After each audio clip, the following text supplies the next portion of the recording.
asylum seeker, illegal migrants were bussed into their military training camp.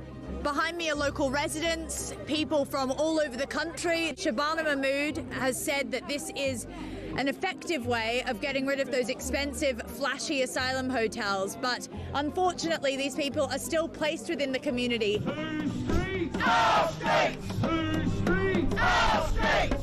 Whole town is very afraid because these are unvetted men from countries that are, the government warn us not to go to. I've got an 18-year-old daughter and she gets the bus opposite the camp. Do you feel safe for her? No, so that will have to stop. Right. We'll either have to wait with her or take her to wherever she needs to go. The reason I'm here today is because I live in Crowborough and my family, I've got a wife and children, and just worried about, my wife walking to work and my sons, walking about. Anything can happen, kind of that nowadays and age, what's going on, what's happening in this country.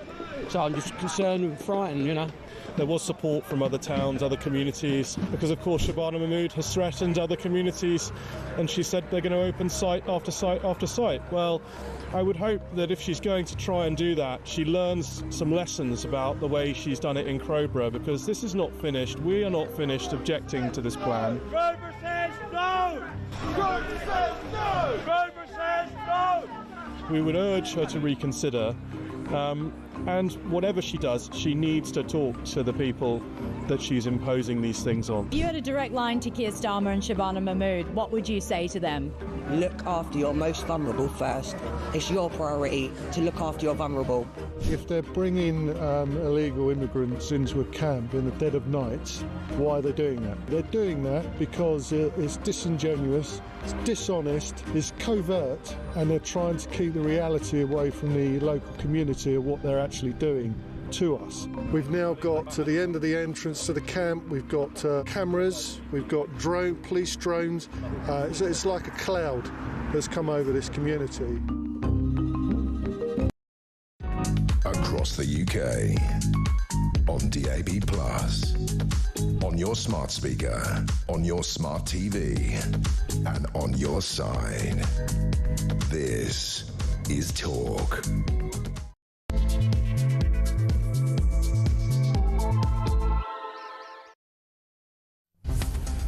Well, a very good morning. This is Talk. I'm Peter Cardwell. Thank you so much for your company. We're asking the question this morning about whether Keir Starmer needs to have more of a backbone, because so much of what has happened this week, whether it's China, whether it's to do with cancelled elections, whether it's to do with what we're going to talk to Andrew Rossendale about as well, which is Reform on the March, Reform UK, doing well in the polls, despite the fact they're being criticised for lots of reasons that we'll get into. Well, actually, there are lots of reasons to ask the question, should Keir Starmer have more of a backbone? Should he be more of a leader? What do you want from him? 0344 499 1000 is the number to call. We'll talk about cancelled elections as well. One of the councillors who has been involved with that have announced that they will step down to give their residents a right to vote. We'll speak to Emma Corlett about that from the Independent Progressive Group. She is a councillor in Norfolk. We'll talk to Andrew Rossendale, who has defected from Reform UK. On the debate desk today, Lucy Beresford and Shimmy and Lee. You're going to want to hear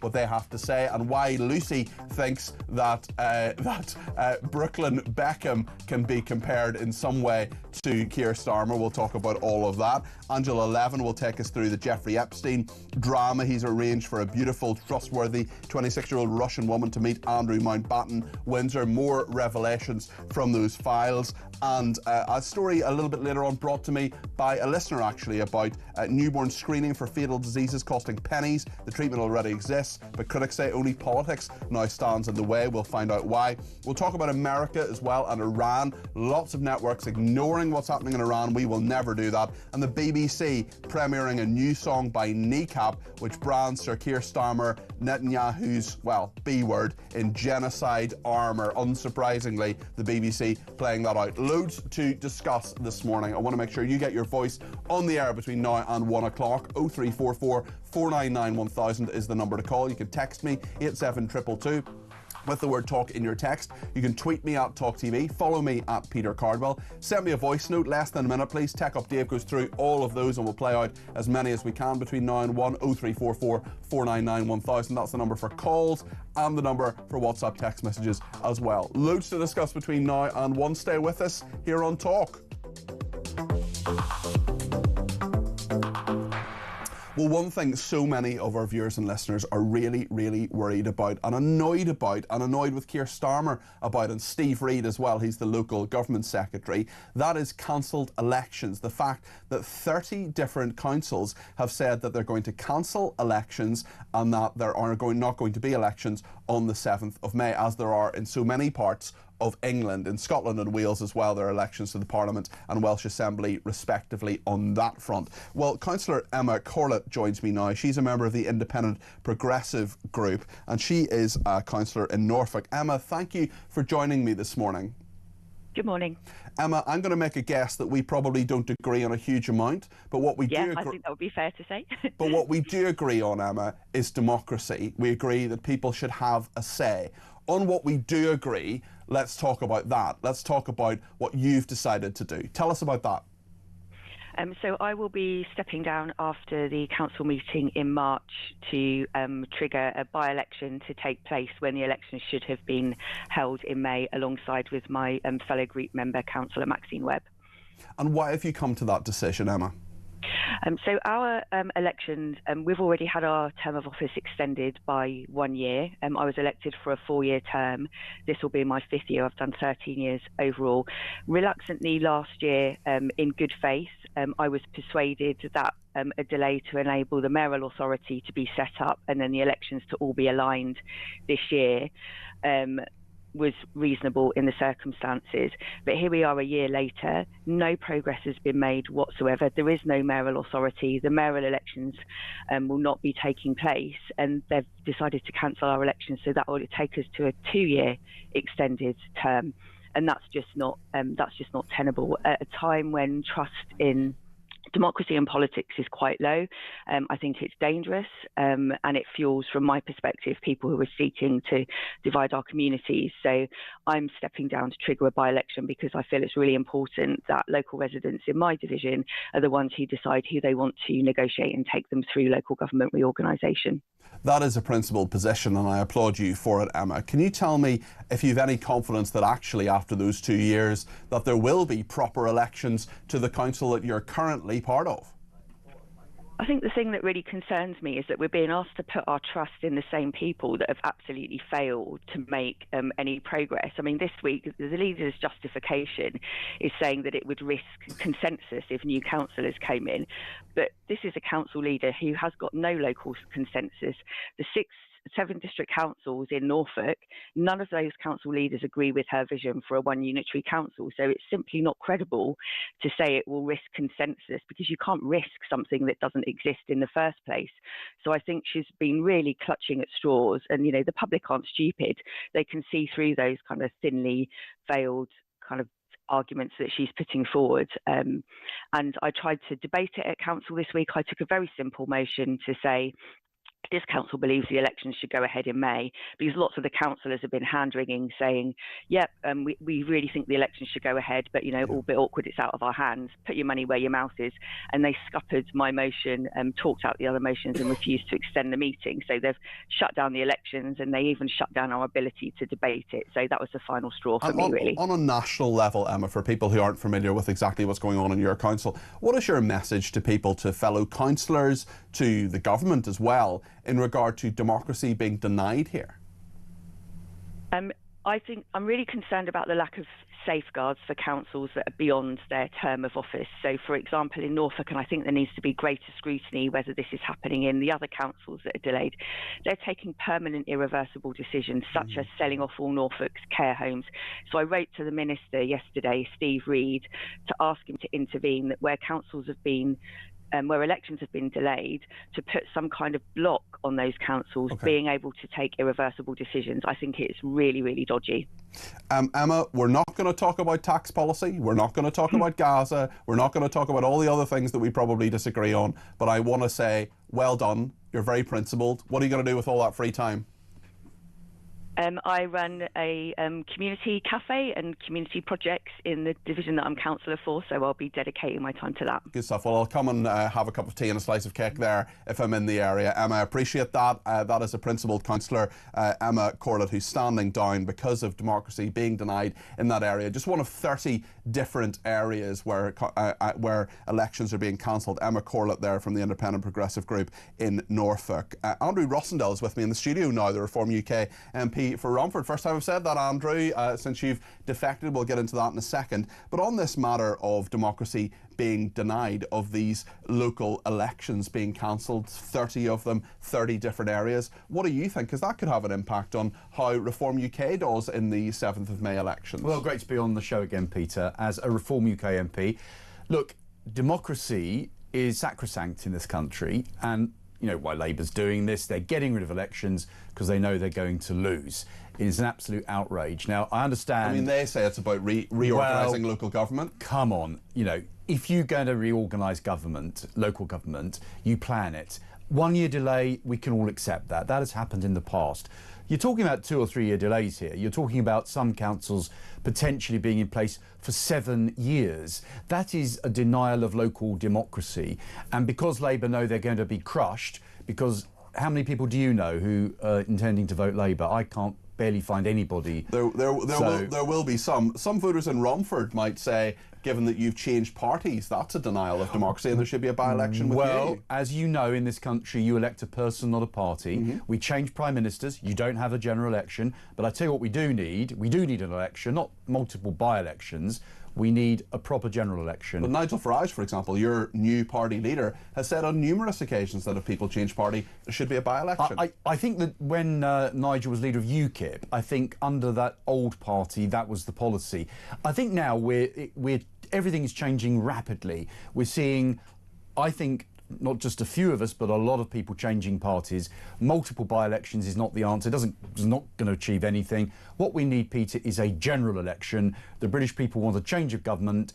You can see this government is failing. So I say that let's all go out and have a general election and let the country decide. There are now 8 MPs in Reform UK. 7 of them have a background of some description. Sarah Pochin is a councillor. Richard Tice was a donor to the Conservative Party. You've been a Conservative MP. Is this just continuity Conservatives? So I don't believe it is. I mean, there's clearly a divide in the Conservative family. So, you know, there are those in the Conservative Party who are staying, who want the Conservative Party to be like a party of the establishment, a party that governs, and a party that really is technocratic and is into administration of government. Some of us are not like that. Some of us are in politics to change things for a purpose, to be radical and to put the country in a better place. And I think a lot of people in the Conservative Party who see in reform actually an opportunity to put the country in that better place and therefore are joining reform. Now, Reform doesn't have only ex-Conservatives, there's lots of people from other parties as well. It's a new movement in this country. And speaking of people who are supporting Reform UK, there's been quite a controversy in the last 24 hours that I want to ask you about Matthew Goodwin. He is, of course, your candidate in Gorton and Denton, and he has talked about Tommy Robinson, and he says they're quite similar in some ways. Let's just have a quick look at this clip. I've met Tommy Robinson a couple of times, and we're similar age, so I'm kind of, in some respects we're quite similar, so I understand where he's come from. Are you happy that Tommy Robinson appears to be endorsing Matt Goodwin? Is that something you would welcome? Well, look, I know nothing about Tommy Robinson. I've never met him. I've never... You know something about him. I know who he is, but look, he's not an elected politician. I don't really understand why people get obsessed with individuals and their views. I'm not obsessed with an individual or his views. What I am interested in is the fact that he certainly represents something that Nigel Farage on a number of occasions has said that he rejects, and he says that he doesn't want Tommy Robinson anywhere near his party, but here you have him endorsing. You can't control that, of course, but I wonder if you're happy about it. Well, I think that every individual is allowed to express whatever views they choose. Now, I as I've said, have never had any links to Tommy Robinson. I don't know him. I've heard what he's saying, and a lot of people do like what he's saying. Do you like what he says? But he's not a member of Reform UK, and he's not going to become a member of Reform UK. Do you like what he says? I like patriotism, and I like upholding our Christian values in this country, and I would obviously support a government that restored the British way of life, because I think that's been lost at the moment. So. But Nigel Farage is the man to do that, not Tommy Robinson. How did you decide to move to Reform UK? The last time I interviewed you, you were saying a few things that I thought were quite reformy, and I said to you, would you consider it? And you didn't quite rule it out. You've never lied to me, Andrew. I've never lied on this. You've never lied on this, but unlike perhaps what some might say about others, but we're not going to get into that. I just wonder what tipped you over the edge? What was the decision? Look, Peter, as you know, I've been arguing for many, many months, in fact, pretty much since the general election, that to defeat the left, to get rid of Labour, you're going to have the right coming together. And it's no good having Reform and Conservative fighting each other. So I tried really hard to persuade my former party to stop attacking Nigel Farage, because I thought Nigel Farage was right on all the big issues. And we should try to bring the two sides together in the interests of the country to stop some sort of progressive left-wing coalition winning the next election. Kemi rejected that policy. The attacks on Nigel and the attacks on Reform continued, even though on policy we were aligning on so many things. I believe that country has to come before party, and I'm not going to sit in a party any longer that constantly veers to the mushy centre ground, who ignores and in some cases sneering at people like my constituents who are patriotic, who are law-abiding, who are very disappointed about those 14 years of failure to deal with all the key issues that worry the British people, whether it's immigration, sucking up the woke agenda, the net zero religion that everyone was told we've got to go along with, even that's going to make us poor and give China the power. Conservatives didn't reverse any of the Blair constitutional vandalism. So really, we were just technocrats, and very disappointing. Now, we need radical change. The Conservative Party is clearly not going to be radical or strong enough to make the difference to rescue our country. Nigel Farage and Reform UK will be. How did it work behind the scenes? Who was calling who, and when did the decision when was it actually made? So I thought about it two weekends ago. There was someone put a tweet up to say I was about to do it. It wasn't true. I was actually out campaigning with my local candidates for the Conservatives at the time. But a lot of people contacted me and said, look, what are you doing? And I thought to myself, I have tried with the Conservative Party to bring it into the place it needs to be to have any chance of winning, and I failed to persuade Kemi and the powers that be in central office and all the rest of it. So I thought, maybe I need to make a clear decision here. And so I asked a few friends what they thought. I slept on it over 24 hours and had a chat with Nigel, and Nigel said, look, you know, your politics and our politics are the same, particularly on the issue of Chagos Islands. I was deeply upset about the failure of the Conservative Party over this issue, and for me that was a defining issue, because self-determination for overseas territories is something I've campaigned for 25 years, and yet the Conservative Party started all of this and never offered self-determination to the Chagosians, unlike Gibraltarians and Falkland Islanders. Thought this is just not right. There's something morally wrong about this. So when all said and done, I also had listened to the people of Romford, who constantly kept saying to me, we think you're a great MP, Andrew, but next time we think we're going to vote Reform. Please, would you stand for Reform? So I made the decision, spoke to Nigel and issued a statement pretty much immediately that evening. Yeah. Now, as someone on the outside of the Conservative Party, what do you think it actually means to be a Conservative in the UK? Because you talked about the mushy centre ground there. We've seen the launch of Prosper UK this week, with a lot of people who were maybe sort of one nation Tories to a degree, maybe even some even more liberal than that, launching that this week. People like Amber Rudd and David Gauke and others. I just wonder, do you think that Reform UK are reclaiming conservatism with a small c? Yes, I do. Absolutely. And what's the Conservative Party actually for, in your estimation? So conservatism isn't about the Conservative Party with a capital C. Conservatism is firstly about our country. It always has to be about the national interest and putting the United Kingdom first, all parts of the United Kingdom, and believing in our constitution, our laws, believing in the monarchy and the flag, all those things. And I think that unites people from all political spectrums, particularly people who are traditional Labour voters, who are patriotic and do love their country, who voted for Brexit. So it's those people I think we're bringing together. But secondly, it's also upholding the love of freedom, and that's what Margaret Thatcher used to say to me. She said it's not an ideology we believe in, it's a love of freedom. The British people are a free people. We make our own decisions. We live our lives free of state interference and control as much as we possibly can. Doesn't mean we don't believe in government, but it does mean government should be the smallest possible and the people should be as free as possible to make their own decisions. But under Labour and under the Conservatives, I'm afraid we've seen the last couple of decades of more and more control to the hands of government and civil servants and quangos and all these bodies that they've created, and less freedom for the individual. How do you feel about some of Reform UK's policies, which may not necessarily be in line with those values you just outlined? Kemi Badenoch, for example, and you were a member of the Conservatives when she said this, said that it was Corbynism with a union flag. We also have the policy of lifting the two-child benefit cap. Is that something you feel happy about? So, what Kemi's saying is simply untrue. I mean, Nigel Farage, I believe, is an admirer of Margaret Thatcher, and he was actually a member of the party, I believe, when she was our leader. And he understands that we need to have lower taxes and a smaller state. He believes in private enterprise. He's actually in favour of supporting the hard-working British people, small businesses. Does lifting the two-child benefit cap do that? So the two-child benefit cap is complicated. So I don't want to see welfare grow any further. However, but it will. Well, under Labour's plans, yes. But it will if you lift the two-child benefit cap. Yes, but there's other areas where it needs to be massively reduced. So what Nigel was arguing for is only goes to working British people. Now, Labour are going to give it to everybody again. So it's incentivising people not to work, actually. Nigel's policy is to incentivise people to work. There's another point on this, Peter.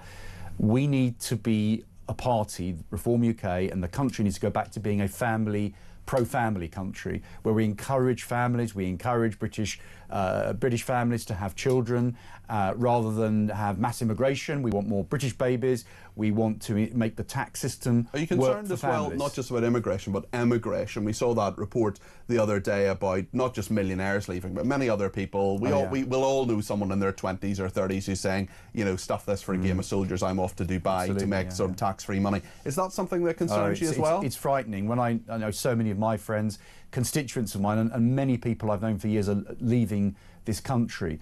Or I was with a friend yesterday and they said to me, it's either we give up all that we've earned and all that we've paid in all our lives and our children won't get the benefit of that, or we go in exile. Now, I don't want a country like that. I want to encourage wealth creators to stay here. I want people to work hard and have an incentive to do so, to leave a legacy to their children. I don't want the government to take people's hard-earned cash away from them. So tax cuts or something you would... We've got to go down that road, but we've also got to be responsible. We've got to live within our means, and we've got to make promises that can be kept. Well, I think one thing that people get really fed up with is governments making promises they can't keep. So, like Labour have let everybody down, I think Reform has to have clear and coherent, properly worked out policies. So on day one of the Nigel Farage government, which I think we desperately need, we've got a plan, and a plan to get the economy back on its feet. What would the plan be then in terms of income tax? What would you want it cut to? Well, look, I believe that taxes should be the lowest possible, but you can't put a figure on it at the moment because, firstly, we've got the biggest debt in history. We've got this huge deficit and this huge debt.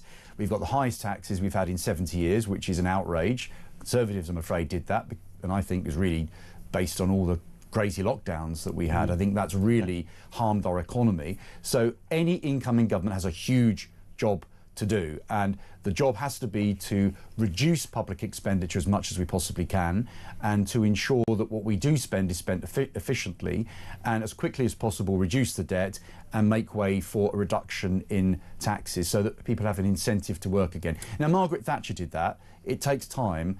I think probably it's even worse than what she inherited. So Nigel's got a big job in his hands, but he's the man to do it. He may well have a big job in his hands. What job would you like? I'm going to just serve Nigel and Reform UK, but frankly it's not about that even, it's about serving my country. I've been an MP 25 years, I didn't want to sit there another 5 years just being a backbencher reading from a script that Central Office give you. I'm fed up with that. I want this country to be great.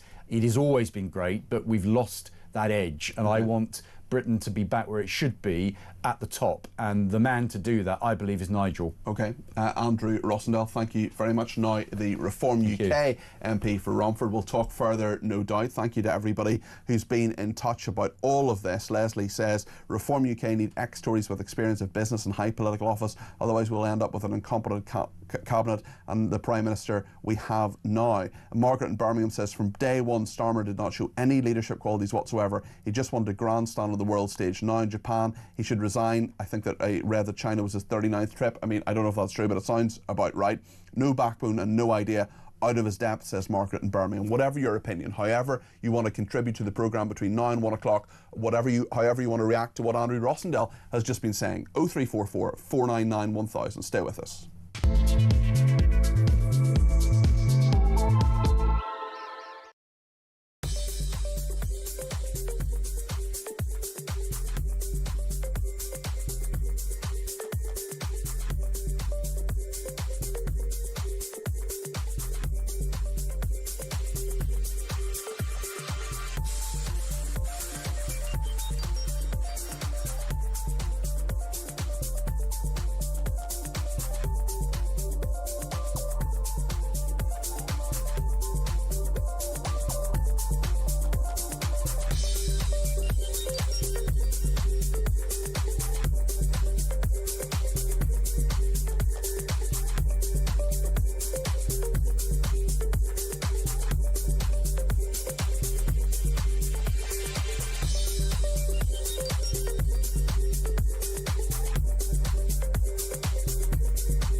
Story. I just find it absolutely astonishing that anyone can sit and attempt to justify the shooting. I just am appalled at the idea that shooting citizens, killing citizens in the street is in any way defendable. Did I sit here and say that they're being shot and it's a jolly good thing? No, I don't think I did. I said this is the United States, this is not new, and people, especially citizens of the United States, you would expect to know how their own police behave. We all do, everybody around the world knows.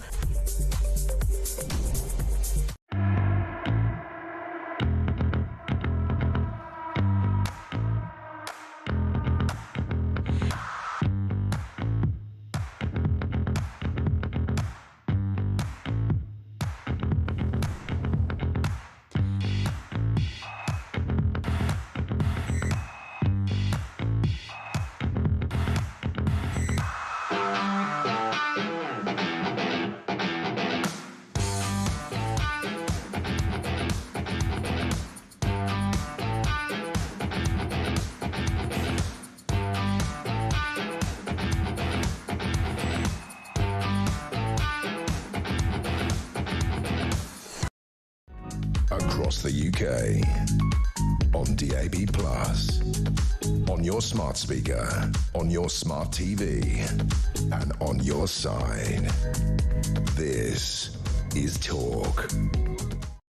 Lots of people getting in touch. Thank you to everybody who is sending in WhatsApp voice notes as well. You can send those in on 0344 499 1000. Tech Up Dave will be going through them. We'll play out as many of them as we can.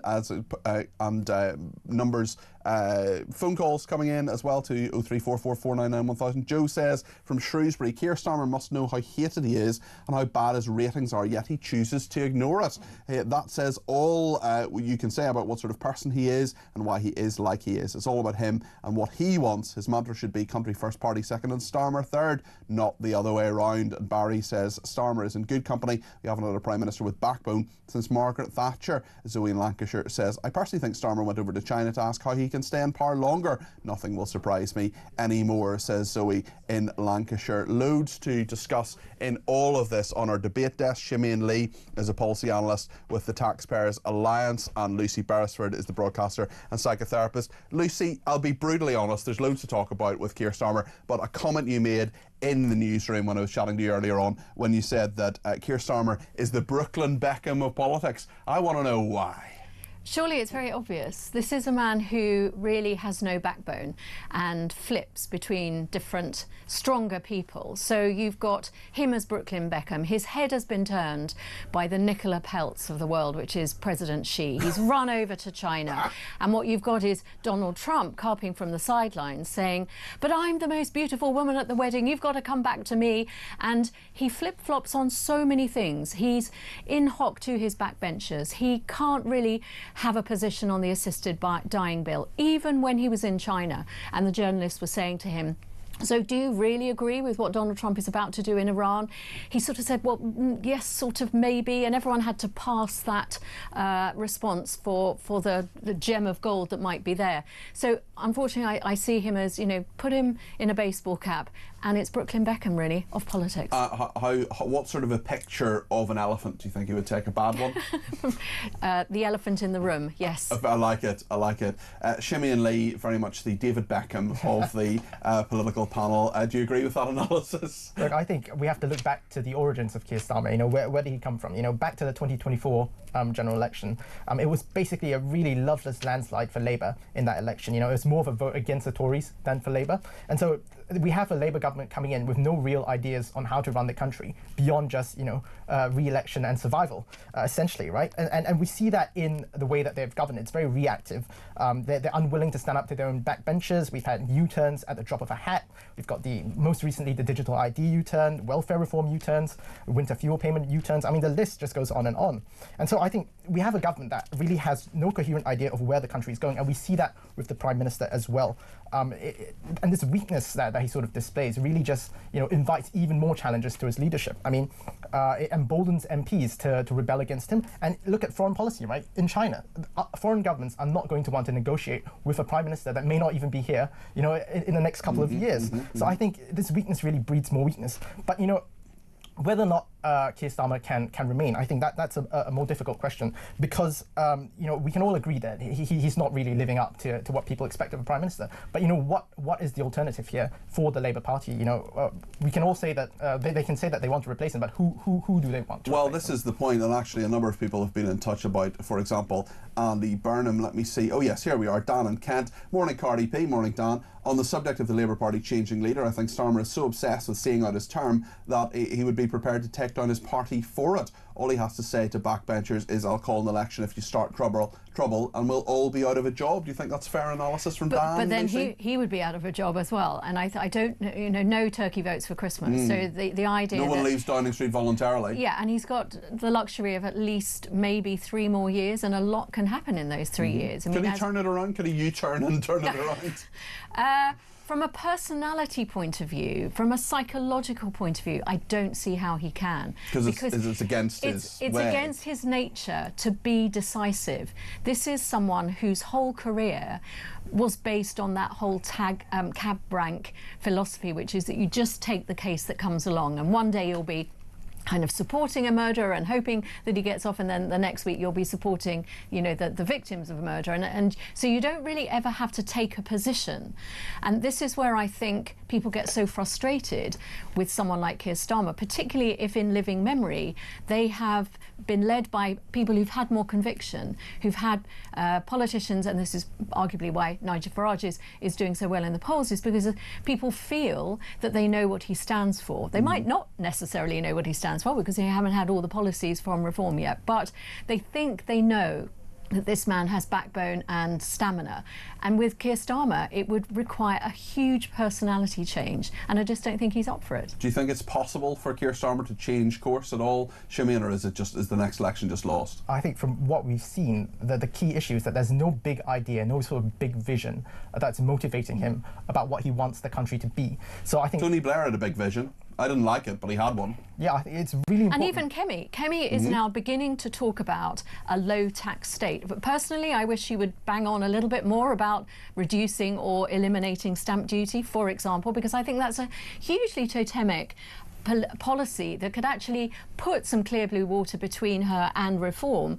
But it's setting out your stall and saying this is what we stand for. We are low tax. Where is that coming from Labour? I mean, what we've seen from the Labour Party is tax and spend. But I think even on that tax and spend message, we're approaching the limit of tax and spend. I mean, the tax bill in this country is at a record high, post-war. Well, look at all these millionaires leaving, for example. Yeah, it really is. It really, and younger people and people who aren't millionaires and maybe never will be millionaires. It's a serious problem, Simeon. Yeah, I think you're absolutely right. And I think that all this public spending that has been done by Labour, they've got very little to show for it at the end of the day. I mean, do we see that substantial improvement in public services based on this spending? I mean, a lot of this spending, for example, in defence, for example, it hasn't gone towards, we've had a target of 2.5%. A lot of this spending hasn't gone towards new equipment and new investments in defence. What it's gone towards is, paychecks and housing. So I think they really have to get a handle on, even if they're going to tax and spend, what exactly are they spending that money on? We'll talk in just a few minutes more about Keir Starmer. We'll also talk about the Epstein files that have come out and what we now know about Prince Andrew. We'll talk to Angela Levin about that a little bit later on. Jason in the Lake District says, free Keir, never hear Keir, insincere Keir. Starmer, the insert sector here, harmer. The man is a jellyfish and has no political antenna, and the sooner he is removed, the better. We cannot afford to have this clown in power any longer. Another person says, if Starmer is the Brooklyn Beckham, then Tony Blair must be the Golden Balls. I will let you have a think about that as we take a break and come back to the debate desk with Simeon and with Lucy in just a minute here on Talk.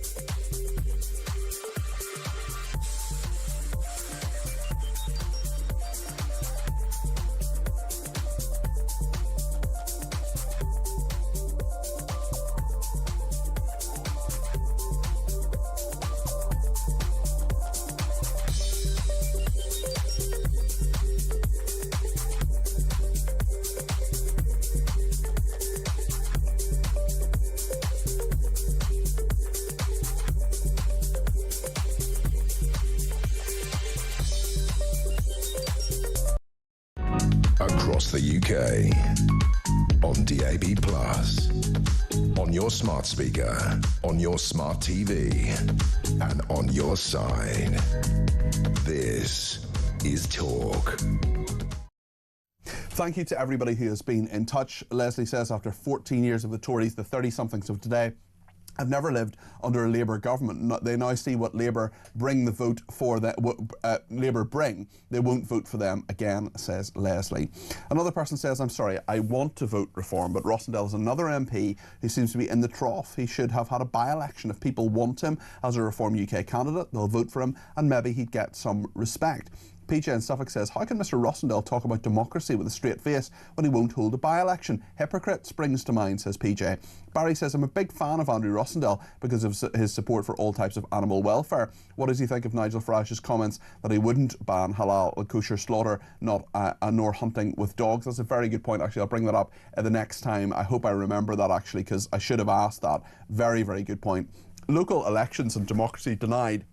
Big issue for a lot of our viewers and listeners. And Damon says, if your council says that the local elections are off due to mayoral elections, then there's nothing of that kind happening. Can you sue the local and central government for gross misconduct and deliberately lying to you in order to stop democracy? And Samantha says, bearing in mind that Starmer's love of communism, like volunteering for a boot camp, collapsing China's spy case, allowing China to build a spy embassy and grovelling to the only communist superpower, why has the question never been asked, could Starmer be like the Cambridge Five, the leader of a communist fifth column, trying to destroy our democracy from within? Well, Samantha, I think that's maybe a little bit far-fetched. He didn't quite volunteer for a communism boot camp. In fact, what he was doing, and I think it was the former Czechoslovakia, was restoring a monument to victims of the Nazis. So I do think we need a little bit of factual backbone from that, even if he doesn't have backbone elsewhere necessarily. But I will defend him on that, although not many other things that must be said. One person who should never be defended is Jeffrey Epstein. Andrew Mountbatten Windsor under fire again, as is Lord Mandelson, Peter Mandelson too. Far more more information coming out about all of this. Lucy Beresford and Simeon Lee on the debate desk with us. Lucy, what do you make of all of this? Oh, this is just flesh-creepingly awful.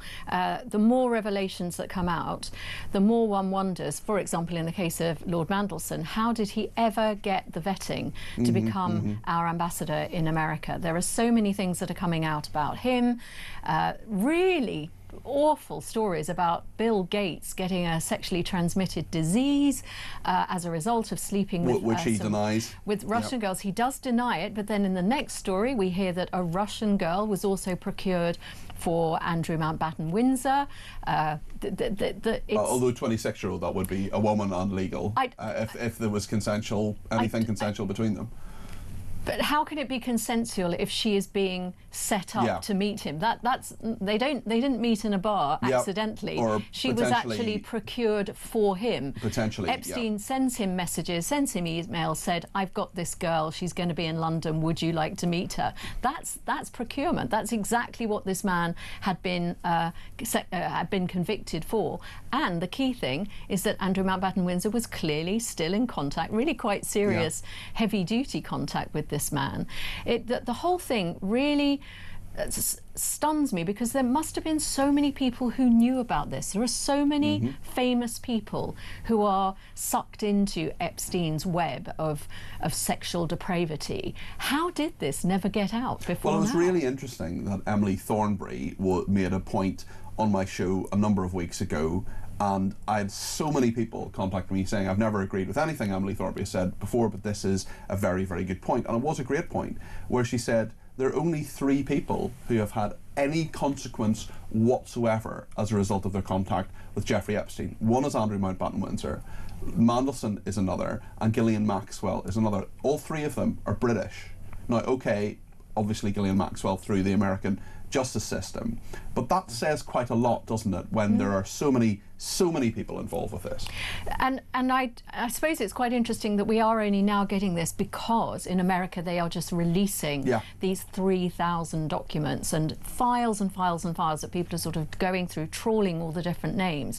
But there must have been this huge protection within the American system that said, okay, well, we'll have a lot of fun. And there are some really sleazy comments about how when Jeffrey Epstein is emailing Andrew Mountbatten Windsor, he said, "Oh, well, I've just had this incredible, monstrous weekend with Bill Gates." I mean, the language is so, it just paints this picture of women as objects. The objectification of women is something that I thought we'd left behind in the Middle Ages. But no, it was alive and well for very wealthy, very well-connected men.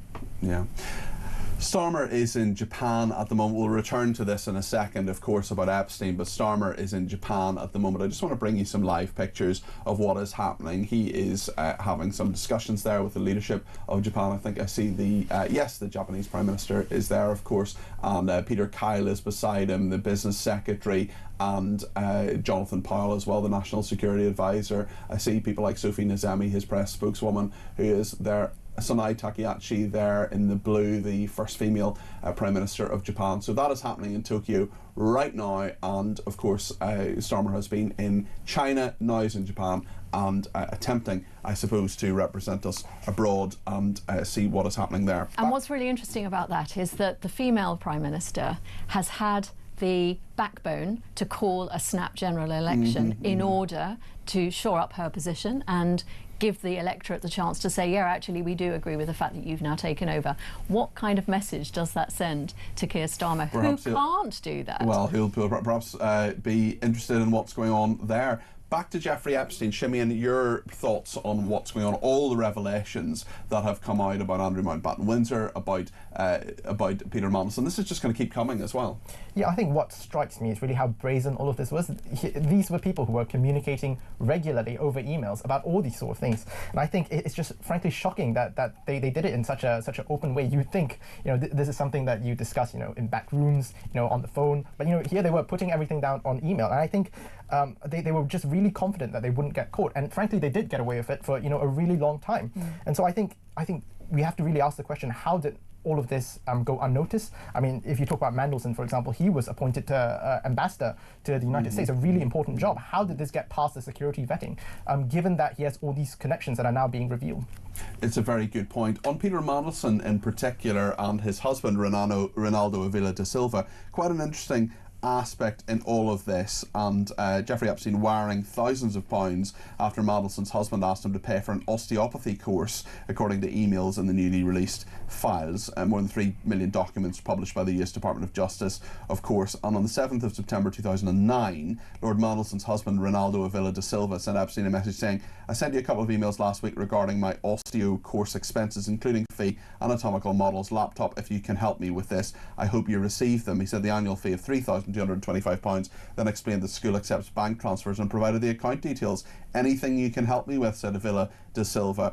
"I will wire you the loan amount immediately," said Jeffrey Epstein. "Just sent an email back to Rich regarding the 10,000 with my personal bank details." What do you make of this, Lucy? Well, this is just extraordinary, because at that stage, I think Lord Mandelson was Deputy Prime Minister. I mean, I'm assuming he was, in effect, he was Business Secretary, but he had an income. He had an income. I'm assuming that maybe he could have funded his boyfriend's training course. Or the boyfriend could have, well, I think it's husband by that stage. Well, in which case he could have gone to a building society, of which there are several. But why should... So what is the power play that was going on, and what hold did Jeffrey Epstein have over these people that he felt that he could dole out this money, which he calls a loan? Presumably he's expecting to have it paid back. Hate to think what level of interest he was charging. Or maybe that was the deal.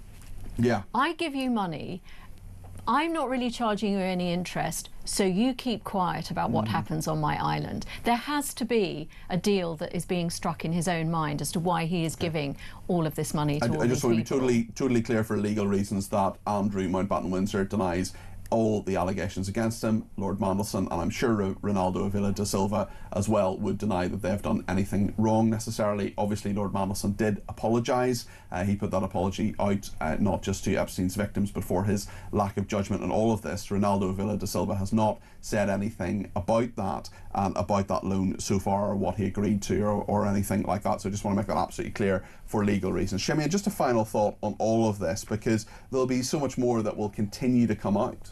Yeah, I think just on that point about the course, I think some of the stuff is just really bizarre. I mean, we've seen some of the pictures from Epstein's island, and there was apparently a dentist chair with face mask on the like sort of wax mask on the wall. I mean, a lot of this is just quite bizarre, and I really hope that some people are actually looking into this. Really sinister. A lot of it very sinister. Yeah, you're right, and I think it's good that these documents are coming out, but the next step is actually looking through these documents, seeing what is actually in there, and taking some sort of legal action against some of the people involved. Well, thank goodness there is a paper trail, because actually it turns out that Jeffrey Epstein was actually keeping memos for his own purpose, presumably assuming that maybe some emails might get deleted. Yeah.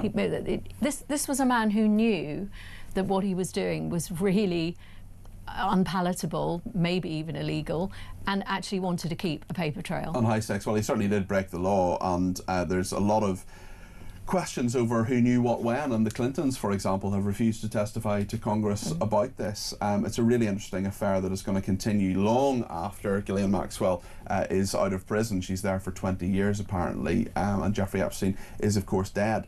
Lots of people in touch about all sorts of issues. Jay says, please ask MPs who serves you at the supermarket, who cleans the toilets you use, who serves you in the pubs and the restaurants. Millions and millions of people like me, who people like you never notice or want to listen to. We are the silent majority. Well, if you want to make your voice heard, this is the place to do it. John in Wallington says Labour are in desperate trouble, so desperate they're postponing elections. I very much doubt they will see out a full term. Loads more to discuss, including the by-election in Gorton and Denton. We'll discuss that on the debate desk with Shimmy and Lee and Lucy Beresford and you in just a second. The number, of course, to get in touch on is 0344 499 1000.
this is a disgrace because it's one of the key issues that worries all of our constituents. If migrants were to come into their area, and they're coming into all of our constituencies, where are they going to be housed? Where are they going to be put? The department made an awful bodge of trying to buy sites. Look at Scampton, look at North Eye. They then had to put them into hotels. The number of people in the hotels had halved by the time of the election, but it's gone up again since the election. So the Prime Minister protesting that he doesn't want to put people in hotels are just really hollow words.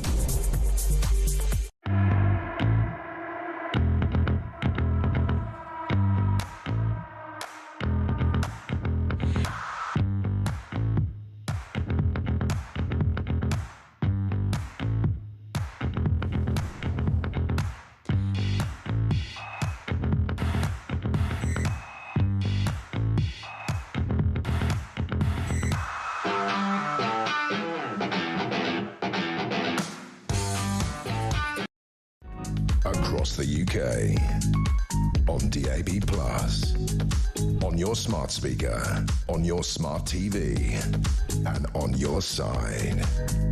This is Talk. John in Saxmundham has talked about Andrew Rossendale earlier on and says his views exemplify exactly why so many of us support Farage and reform. Sally says yes, Keir Starmer needs to go, but the country will get even worse if we end up with a more left-wing Prime Minister. I'm not sure how we would recover from that. Should Starmer grow a backbone, says Davy. Starmer is an idiot. He doesn't need to grow a backbone. What he should grow is a wooden overcoat and be shipped off to his local crematorium. Davy, not sure about that, to be honest. I'm not sure that's okay. Davy Rees in West Caribbean World. We don't want Starmer to die. Come on now. A lot of people would like him to, you know, sail off into the sunset and have a nice retirement somewhere. I don't think he's, you know, someone who's really. I disagree with an awful lot about what he's done and how he's run the country, but I don't wish him badly personally. Zoe in Lancashire says, I personally think Starmer went over to China to ask how he can stay in power longer. Sean says, don't forget Labour has cancelled the mayoral elections for at least 2 years. Does anyone really think the elections cancelled this year will be held next year? Not a chance if Labour gets their way. That's Sean in Bridlington. And it's really interesting you mentioned that, actually, because the councillor we spoke to a little bit earlier on, Emma Corlett, well, she was not confident that those council elections would actually be held in the following year, because she said really no progress was made. We know at least on the 7th of May there are going to be elections to the Scottish Parliament, to the Welsh Assembly, to many councils across England, but of course 30 not happening because of those local council cancellations. And the Denton and Gorton and Denton by-election will be before then. In fact, it's coming up pretty soon. It's coming up on the 26th of February. There's a lot around about this. The Green candidate backed decriminalising prostitution and suggested she's open to abolishing the police. Let's go back to the debate desk with Simeon Lee and Lucy Beresford. Simeon, what do you make of the Green Party candidate? Well, I think if we say that Labour has a poor grip of the public finances, I think the Green Party just doesn't have a concept of the public finances. They don't believe in the idea of the national debt. So I think, you know... I mean, you can not believe in it, but it's absolutely there. I'd love to not believe in my mortgage. I just don't believe it's a thing. I'm just not going to pay it. It's not there. I'm not convinced. I identify as someone who doesn't have a mortgage. I identify as someone who owns my flat. I mean, yeah, so this is a party that's not, you know, a serious party in terms of being able to govern. I think that, you know, the fact that they've made so much progress in this particular by-election, or they seem poised to take away a large share of Labour's vote, shows just how weak the Labour Party is, and you know, how much their sort of performance over the last couple of years have really hampered them. I think in respect to this by-election in particular, you know, there's tactical voting involved. Tactical voting obviously is reduced, I mean, in a by-election, because we know that it's not going to change the government in Westminster. I think, you know, this was a Labour seat, a very solidly Labour seat. You know, they won a majority at the last election, more than 50%. But I think, you know, the circumstances of the resignation of the previous MP have really, and the sort of by-election effect, have really dampened Labour's chances. And I think that is really a testament to how far they've fallen. They just want this out of the way as soon as possible, Labour. They haven't even announced their candidate yet, but Hannah Spencer is the Green Party candidate. She's also criticised the Supreme Court biological sex ruling, suggested that proposing guidance to protect women-only spaces is possibly illegal. I'm probably going to go with the Supreme Court on this. I don't know about you, Lucy. I could do. I mean, it's a toss-up, but... Yeah, between the 34-year-old Green Party candidate or the Supreme Court. I think, given they've been about as clear as they possibly could be on this, I think I'm probably going to go with them. Do I want this woman tackling my plumbing in my house. I'm not Plasterer, quite sure. plasterer. No, she's a plumber. She's also training to be a trainee plasterer. Okay. Yeah, so she could be a Jill of all trades. But I think the really interesting thing is, I mean, you talk about the Green Party not really having a grip on finances. They don't have a grip on anything. They don't have a grip on reality. There was that fantastic put down that Shabana Mahmood gave to another Green MP in the House of Commons, which I won't repeat it in full, but she was basically saying, no, I have been on the receiving end of racism. You can't just stand there and say, oh, I identify as someone who doesn't think that racism exists in this country. So there's a whole lot about this. It's just pie in the sky. But the problem is that actually, if it is an anti-Labour vote, they could actually squeeze in through the back door. And that's why it's almost like a four-way election with actually, I think the Workers' Party. George Galloway is also. Well, he's not standing. He personally is not standing, but he is putting forward a candidate. Yeah, it'll be interesting to see what happens. So in effect, it's a five-way race. Yeah, well, Zach Polanski as well, not standing. Obviously, Hannah Spencer is. Ash Gould, Ash, my fellow presenter here at Talk, came up with a great line, a great word to describe Zach Polanski, where he simply described him as the hypnotit. Which was very good portmanteau. Harsh but fair. I think the really interesting thing is why Gorton and Denton is going to be so hard to call is because it just isn't really clear where that anti-Labour vote will go. Yes. Whereas so tactical voting always sounds quite like a good idea, but you have to have a lot of political knowledge about your constituency, who came second in your constituency last time round, and in the Welsh election that took place Welsh by-election that took place last year, in Caerphilly, it was a really clear example as to who everybody could coalesce around in order to not vote Labour. That isn't the case in Gorton and Denton, and therefore it's probably going to be really hard to call up until the day, and lots of things can happen. So it could be an anti-Labour vote because they clearly tried to make sure that Andy Burnham wasn't the candidate, and voters don't like that kind of interference. They don't like to feel that they're being manipulated. Voters are often manipulated, but none of us like to feel that it's actively happening. And then you've got maybe the Conservative Party who might not even stand a candidate. I mean, they'll stand a candidate, I'm sure, but they won't do very well at all. But there have been also calls for them to step aside to make sure that it isn't a left-wing Well, it'll be success. very interesting to see how Reform UK do and all of that. And actually, on the broader sense of things as well, we've got some Brexit heavyweights demanding an end to what they call a Labour betrayal, dragging us back into the EU. More than half of voters as well in a recent poll showing Labour should replace Sir Keir Starmer as leader now. 51% say the party should change the Prime Minister. Andy Burnham emerging as the clear favourite. He's not going to be standing in Gorton and Denton. What do you make of all this, Shimian?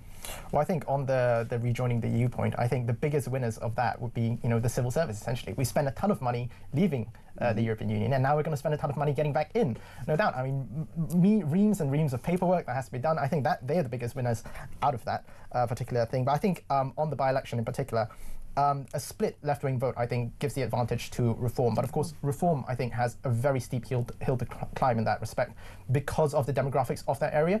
There are a lot of young people there, a lot of Muslim voters will not be amenable to the Reform message. So I think the way forward for Reform is to hope that turnout is dampened on the left-wing side of the vote. And Matthew Goodwin, as a candidate, obviously he's a very well-known person. He's a broadcaster, he's an academic, he has lots of thoughts. His views have changed to some degree, they've certainly hardened. I would argue he's been endorsed by Tommy Robinson. Is that a problem, an opportunity? What do you think?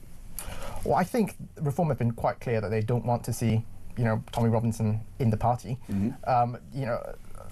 Certainly, I think that there's some overlap between that, but I think the key point is how far do they want to take this? How clear of a line are they drawing on this particular issue?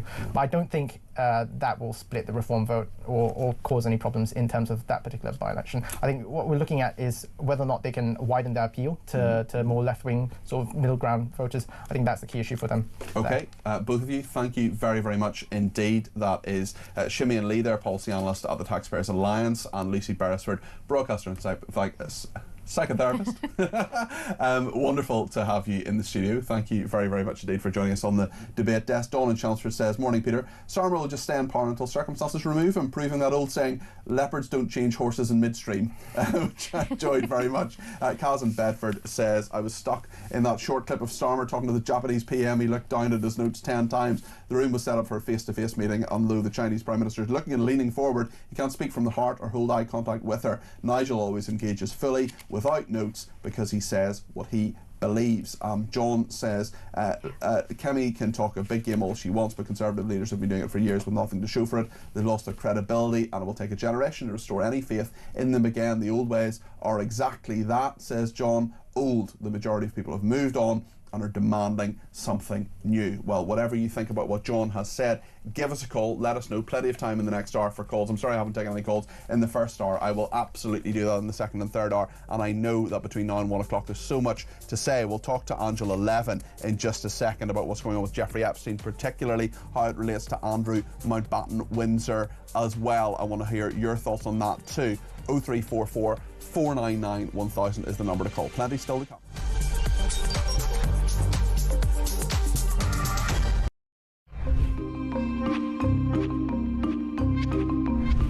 Hello from Crowborough, where the local residents are enraged with what has happened to their community merely overnight, when just 27 single male asylum seeker illegal migrants were bussed into their military training camp. Behind me are local residents, people from all over the country. Shabana Mahmood has said that this is an effective way of getting rid of those expensive, flashy asylum hotels. But unfortunately, these people are still placed within the community.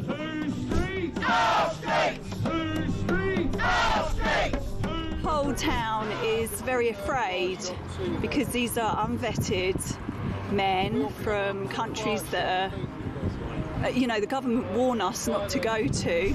I've got an 18-year-old daughter and she gets the bus opposite camp. Do you feel safe for her? No, so that will have to stop. Right. We'll either have to wait with her or take her to wherever she needs to go. The reason I'm here today is because I live in Crowborough and my family, I've got a wife and children, and just worried about, my wife walking to work and my sons, walking about. Anything can happen, kind of that nowadays and age, what's going on, what's happening in this country. So I'm just concerned and frightened, There was support from other towns, other communities, because of course Shabana Mahmood has threatened other communities, and she said they're going to open site after site after site. Well, I would hope that if she's going to try and do that, she learns some lessons about the way she's done it in Crowborough, because this is not finished. We are not finished objecting to this plan. Grover says no! Grover says no! Grover says no! We would urge her to reconsider, and whatever she does, she needs to talk to the people that she's imposing these things on. If you had a direct line to Keir Starmer and Shabana Mahmood, what would you say to them? Look after your most vulnerable first. It's your priority to look after your vulnerable. If they're bringing illegal immigrants into a camp in the dead of night, why are they doing that? They're doing that because it's disingenuous, it's dishonest, it's covert, and they're trying to keep the reality away from the local community of what they're actually doing to us. We've now got to the end of the entrance to the camp, we've got cameras, we've got police drones. It's like a cloud that's come over this community. Across the UK, on DAB+, on your smart speaker, on your smart TV, and on your side. This is Talk.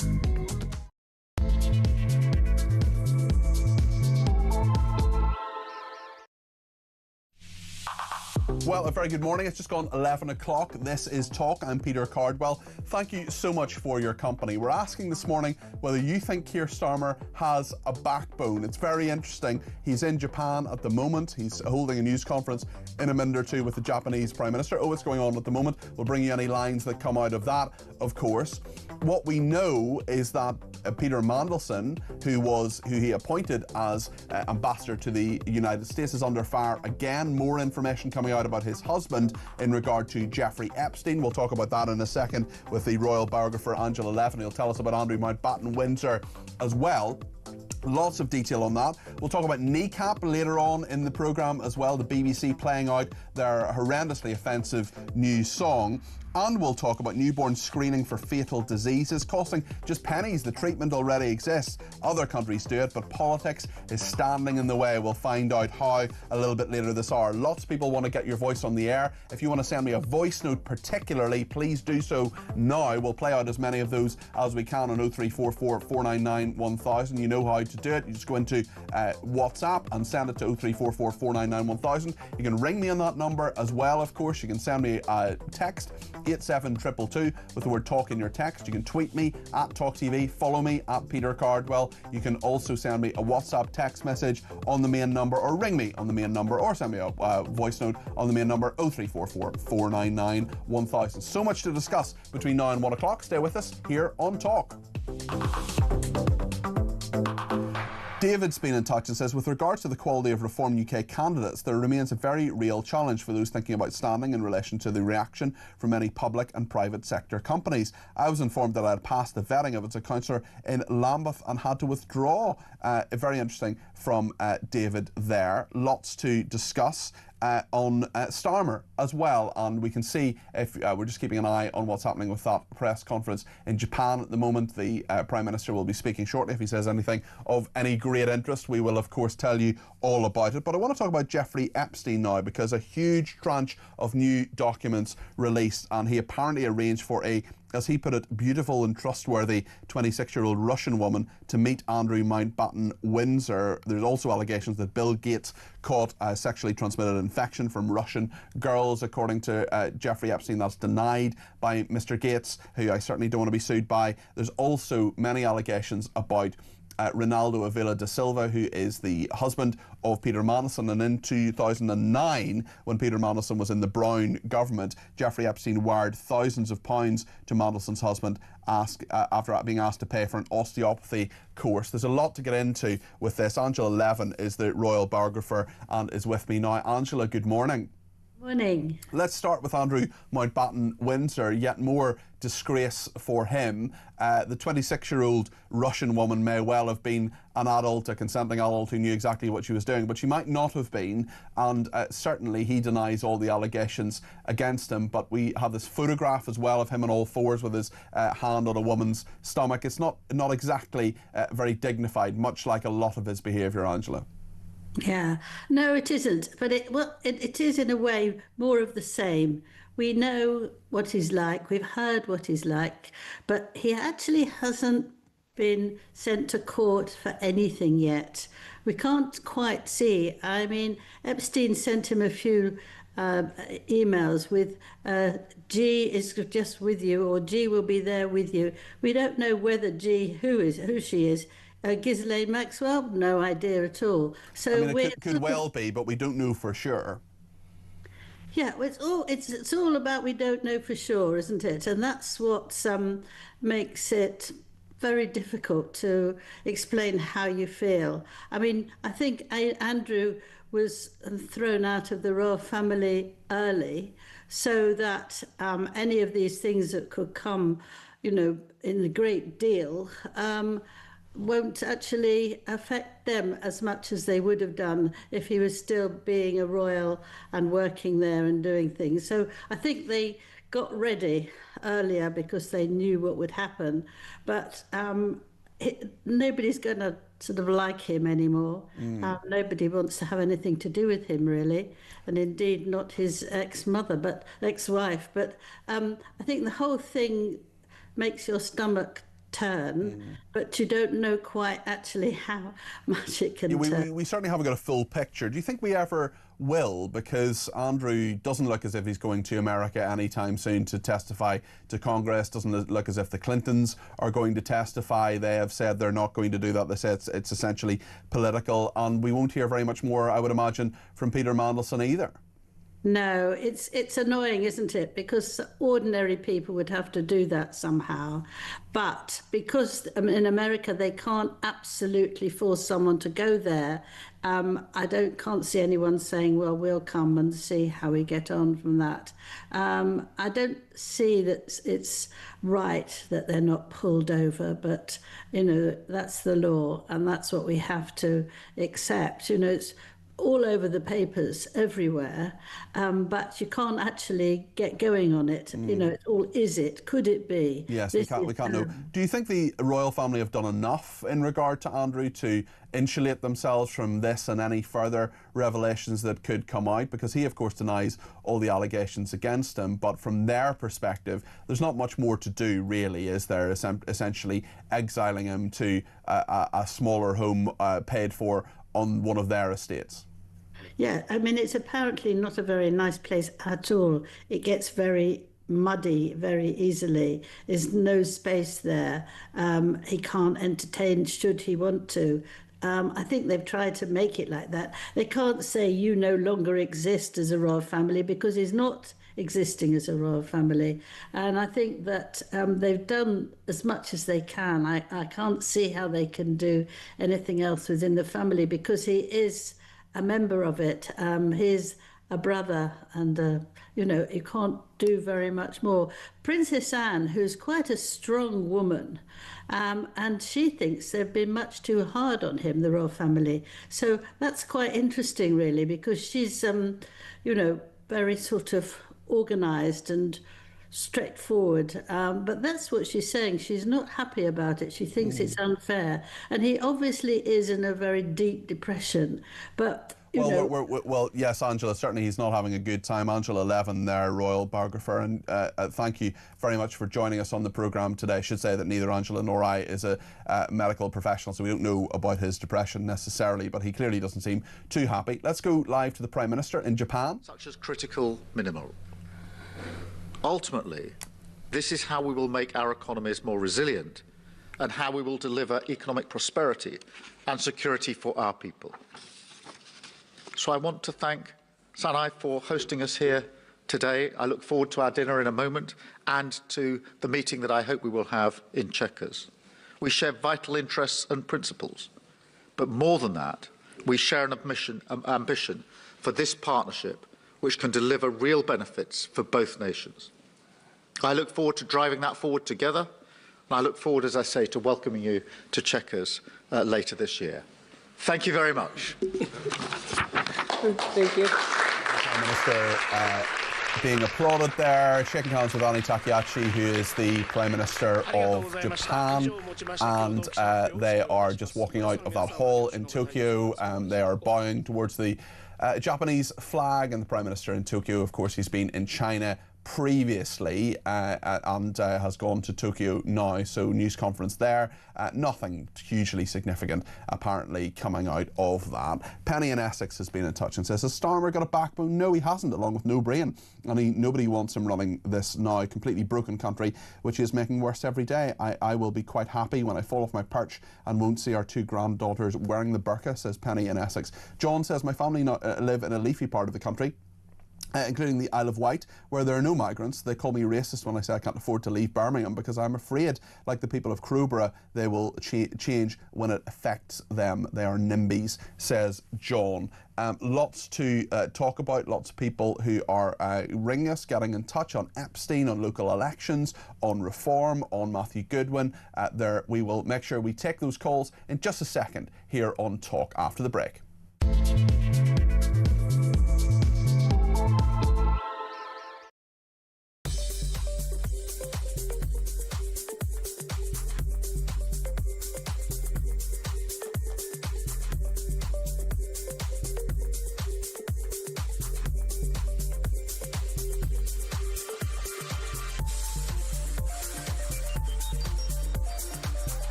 this is a disgrace because it's one of the key issues that worries all of our constituents. If migrants were to come into their area, and they're coming into all of our constituencies, where are they going to be housed? Where are they going to be put?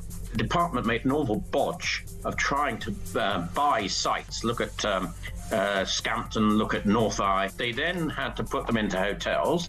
The number of people in the hotels had halved by the time of the election, but it's gone up again since the election. So the Prime Minister protesting that he doesn't want to put people in hotels are just really hollow words.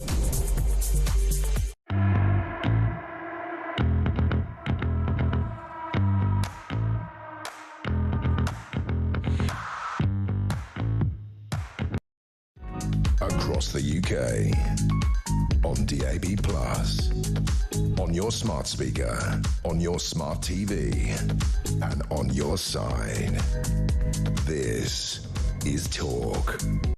Well, thanks to everybody who's been in touch. We'll go to calls in a second. We'll take some voice notes in a second. Just on that press conference in Japan, Sir Keir Starmer said he wanted Britain's relationship with Japan to go even further. He met Sane Takachi at her office, the Kante, during a flying visit to Japan on Saturday. He said the UK-Japan partnership is one of profound and growing importance as G7 and G20 partners and the two biggest economies in the CPTPP. It is a partnership that is strategic and collaborative, historic yet future-looking, based on trust and shared interest, and yet I believe we have to go even further. He stressed the two countries share a firm commitment to economic growth and to global stability and security. He said, I believe firmly that Euro-Atlantic security and the Indo-Pacific security are indivisible. Well, that's what Keir Starmer has been saying in Japan. Thanks to everybody who have been in touch today asking about his position and about Epstein as well. But the question we're asking is, should Starmer have more of a backbone? We'll talk more about Epstein in a second. Martin and Exeter is going to talk about that. And Tom, who is in Cheltenham, says people who pressure Buckingham Palace to release the visitor records of the palace should be applauded. They will be comprehensive, as with any secure building. They would be very interesting to see. Amy says the Green Party for Gorton and Denton by-election candidate says she was open to look at abolishing the police. If that's the case, who is going to solve all the crimes then? Rotten Lass says, Peter, you're jumping around all over the place this morning while truths are being spoken by Lucy Beresford. What are you so scared of? I'm not scared of anything at all. It was simply that the Prime Minister was in Japan. And I wanted to show you a little bit of that, Rotten Lass, but nonetheless, thank you for that. Tina says, not backing Andrew Windsor, but I wish people wouldn't call a 26-year-old girl. They're doing so to convince everyone it's a child. 26 is a woman. That is correct. We don't know whether she was trafficked. And there's so much, as Angela Levin correctly says, that we don't know. What we do know, of course, is that there are embarrassing photographs of Andrew. There's more detail coming out, and we'll talk about that in a second. Angela says, I don't think anyone is interested in an ex-duke having a date with a 26-year-old Russian beauty. We are interested in Peter Madison, Bill Gates and Bill Clinton.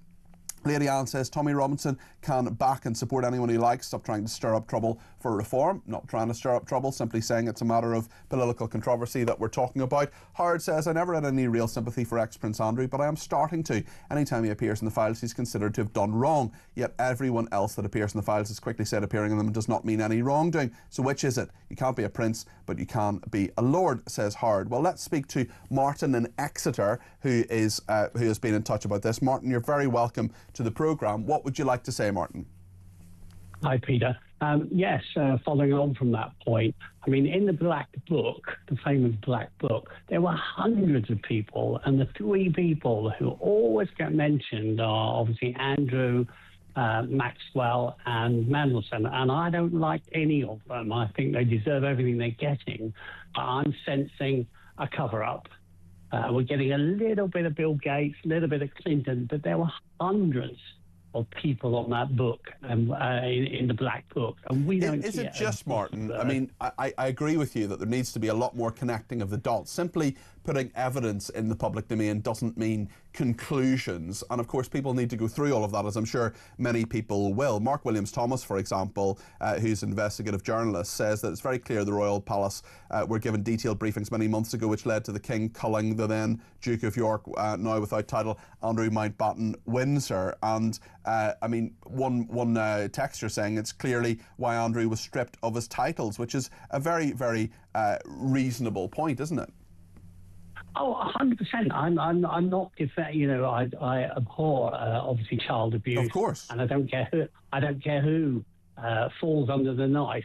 What I'm saying is, it's so focused on 3 British people, and I said a tiny bit of Clinton, tiny bit of Bill Gates is becoming known. But there's mention of Henry Kissinger, all sorts of people. They should just publish the list of the people that went Well, they've published all this information, but the dots haven't quite been joined. They have in some. They have in some cases. They are by the British press in regard to Andrew Mountbatten-Windsor. They are in regard to Lord Mandelson. But there's a lot more work to be done. And of course, when you don't know for sure, Martin, who, I mean, we can probably assume the G is Ghislaine Maxwell, A is Andrew, J is Jeffrey, but we don't know for sure. And of course, when these people are still alive, in the case of Andrew Mountbatten-Windsor, and people like Bill Gates, who is one of the world's richest men, he's going to sue if they get it wrong. Oh, 100%. Yeah, I mean, Bill Gates, God, they have no idea what's coming. But I get the feeling a deal's been done. We'll throw these 3, 4, 5 people under a bus, and they deserve to be under the bus. But let's have all the facts. I bet you somebody who's publishing these papers has got a list of at least 50. And we have. Well, you're right in that we have some of those flight logs, and there's a lot more accountability that needs to happen here, Martin. And I feel that if this wasn't rich and powerful people, there would be a lot more prosecutions, for example. And as Emily Thornberry said a few weeks ago on this programme, she said the only 3 people who have had any real accountability are Andrew Mountbatten-Windsor, Lord Mandelson and Ghislaine Maxwell. And as you correctly say, Martin, there are far more people who have questions to answer on this. Yes, yeah, and they're all British, and I'm not defending them, but let's have all the facts. Be damned, I feel there's a bit of a whitewash going on. Andrew is obviously very high profile, deserves everything he gets. It sounds like a horrible human being. I've just read the book about him, and my God, it's horrible. But come on, let's have it all. Let's have it all out and go from there. Thank you very much, Martin. Appreciate your thoughts this morning. Also, thanks to Steve, who says if Starmer is about to lose his post as Prime Minister, I don't think he is actually, Steve, to be honest. I believe he will burn the house down before he stands down. He will ruin the country even more and then put laws in place, not able to change things. Then he will call an election. And another person says, I think Sir Keir should come home quickly before he gives away our country. He's in Japan at the moment, as we know. Let's speak to Chris in Epsom, who I think wants to reflect on the interview I did a little bit earlier on with Andrew Rossendale. Chris, you're very welcome to the programme. What would you like to say? Hi, Peter. I'd like to talk about Alan, but I'd also like to mention Epstein afterwards. Alan Rossendale, I joined Reform. I went to their party conference. I went to Reform for Veterans. I've spoken to all the top players in Reform, who I find very impressive and heartfelt, especially the speeches at Reform for Veterans, where they spoke from the heart, not from notes. Alan Rossendale came across as exactly that. He spoke from the heart. He spoke to me, came across with the utmost sincerity of what he's done for the last 25 years. He made no excuses for what had happened. He laid it out there, what he wants to do. I think he'll make a great addition to Reform. I've never heard him speak before. Do you care, or are you worried about the fact that there's so many ex-Conservatives there? Is that on your radar? Does it bother you at all, Chris? No, not at all. They have Conservative values with a small c. They're not the Conservative Mob 2.0. They do need people that knows how Westminster works. Mm-hmm. Somebody with 25 years experience, even if it's on the back benches, or junior positions, is going to bring something to the game. Okay. Can I ask you for your point? Sorry, go ahead, Chris. And they need that. They need that. Okay. Can I ask you about your point on Epstein just before you go, Chris? Yeah, well, Epstein, I mean, come on. Suicide? He was on suicide watch and the CCTV cameras weren't working for those few minutes when he committed suicide. Also, his partner, Jean-Luc Brunel, died in a French prison in exactly the same manner on suicide watch, and the CCTV cameras weren't working. Now, I don't believe that Ghislaine Maxwell will either make it out of prison alive, or she's cutting a deal She certainly seems to. Well, she's gone to a cushier prison than the one she was in anyway already. It'll be very interesting to see what happens with her in the longer term, certainly. But she does seem to be alive and well and saying lots of things that are very, very tricky for a number of people. Yeah, I'll tell you, I actually bought Virginia Defray's book, and that's worth a read. The names and the things that come up in that. Okay, well, listen, thanks for that recommendation, Chris. Appreciate that. That's Chris in Epsom. Just before we go to Matt in Cheshire, I just want to play a couple of voice notes. We're talking about the story about Kneecap a little bit later on. They have a new song, I use the term loosely, Radio 1 and the BBC, unsurprisingly, have played it. It accuses Benjamin Netanyahu of genocide. Of course it does. This is what Laura has to say. Morning, Peter. Laura in Wiltshire. I just heard you at the top of the hour as you started saying that Kneecap have brought out a new song which is less than flattering about Keir Starmer. I wonder whether suddenly the constabulary wherever might be interested in them after all. Just imagining it might be another two-tier example. Great show.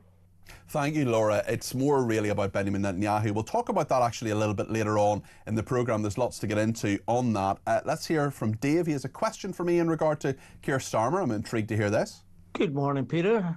You remember when I gave you a text message 16 months ago, not long after Labour came to power, and I said if you look up the word traitor in the dictionary, you'll find a picture of Keir Starmer and his party.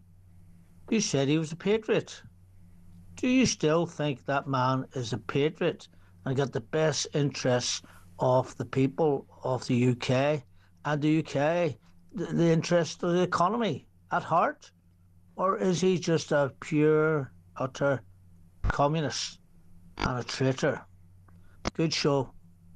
Dave, thanks for that, and thanks for that challenge. I don't think he's a patriot. I think he could be much more of a patriot. I don't think he's a traitor per se, and I think we need to be careful about using that word. I mean, people can use it if they want. I read it out almost every day, and that's up to people how they describe him. I don't think it's either or. He's definitely someone, I don't think he's a communist necessarily. I think he's someone who's very indecisive. I think he's a poor leader. I think he doesn't know what he wants, and he doesn't have a grand vision necessarily. I also think politics is kind of broken, and he's part of that.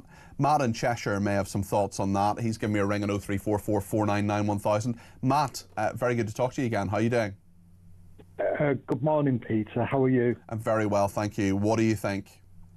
On the question of the day, a snake can never have a backbone because it's an invertebrate.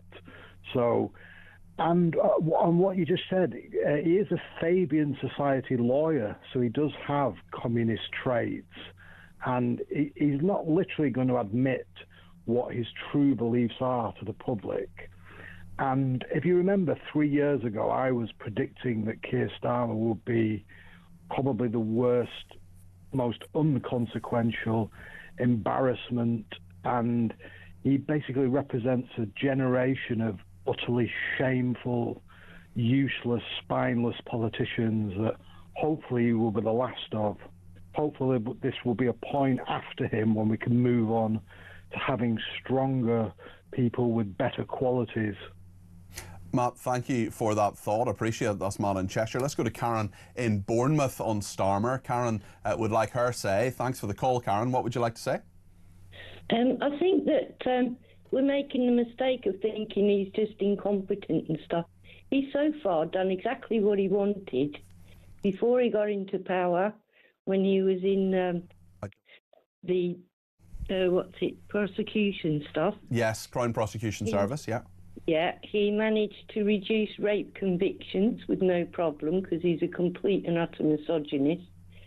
The people that he chose for his cabinet are mostly women, mostly that, you know, he can let them take the flak for it. When he was... Do you think this is all because he hates women?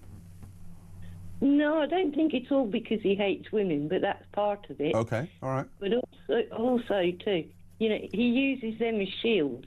You know, we get angry at rape. Oh, definitely, yeah, because...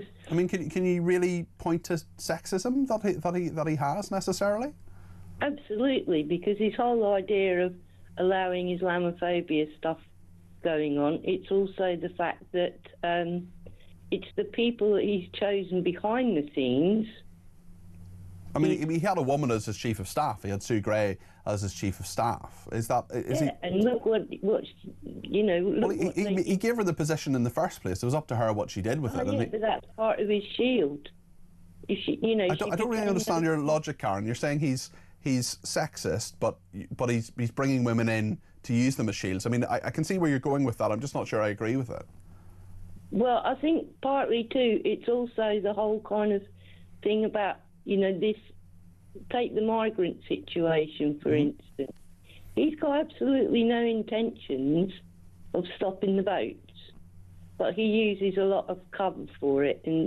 But it's the people that he's chosen behind the scenes that shows that what he wants is different to what he says. He's quite happy to lie in the House of Commons to the extent that he will never answer a question. Yeah, a lot of people feel a lot of frustration about that. Certainly, Karen, I agree with you that there are many questions he should be answering. I'm not sure Keir Starmer as a sexist is something that I would necessarily agree with. I don't really think I see any evidence for that, Karen. If I'm wrong, if you agree with Karen, you think I'm wrong, that's absolutely fine. We disagree without being disagreeable on this programme. 0344 499 1000. Andrea says the question is wrong. Starmer doesn't have a backbone, so he can't develop a stronger one.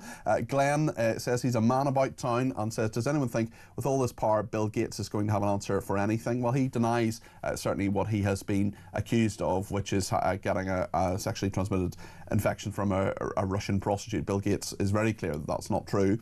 Glenn says, is Bill Gates going to have an answer? He's way more useful to the authorities on the out and doing their bidding than being behind a high wall wearing a badly fitting suit with arrows on it. Come on, people, get real.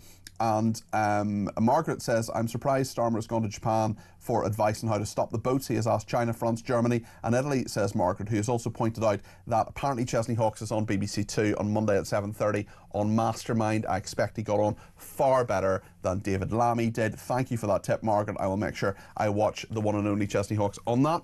A great man. Let's hear a voice note from Stuart. Hi, Peter. Great show as always.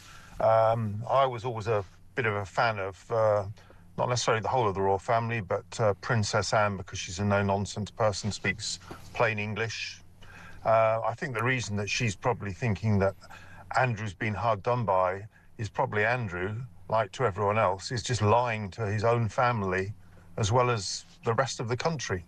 It's obvious he's in it a lot deeper than he makes out. Anyway, great show. Bye.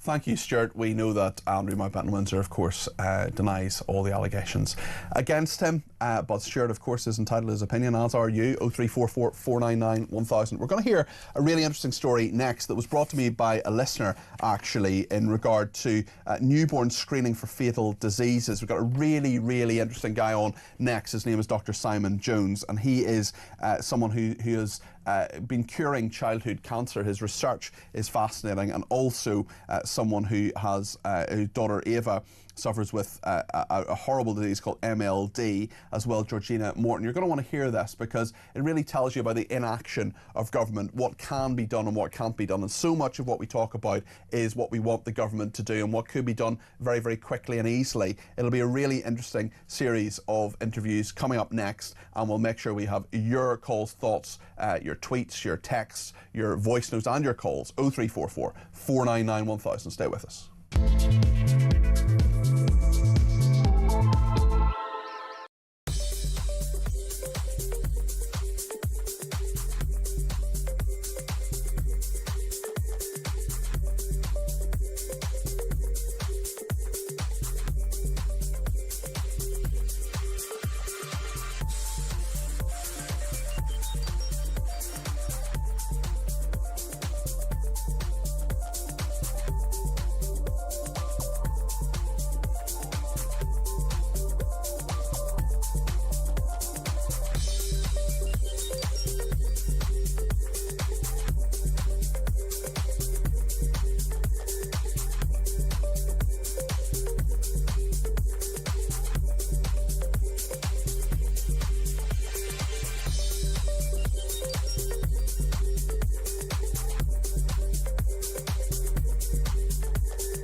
across the UK.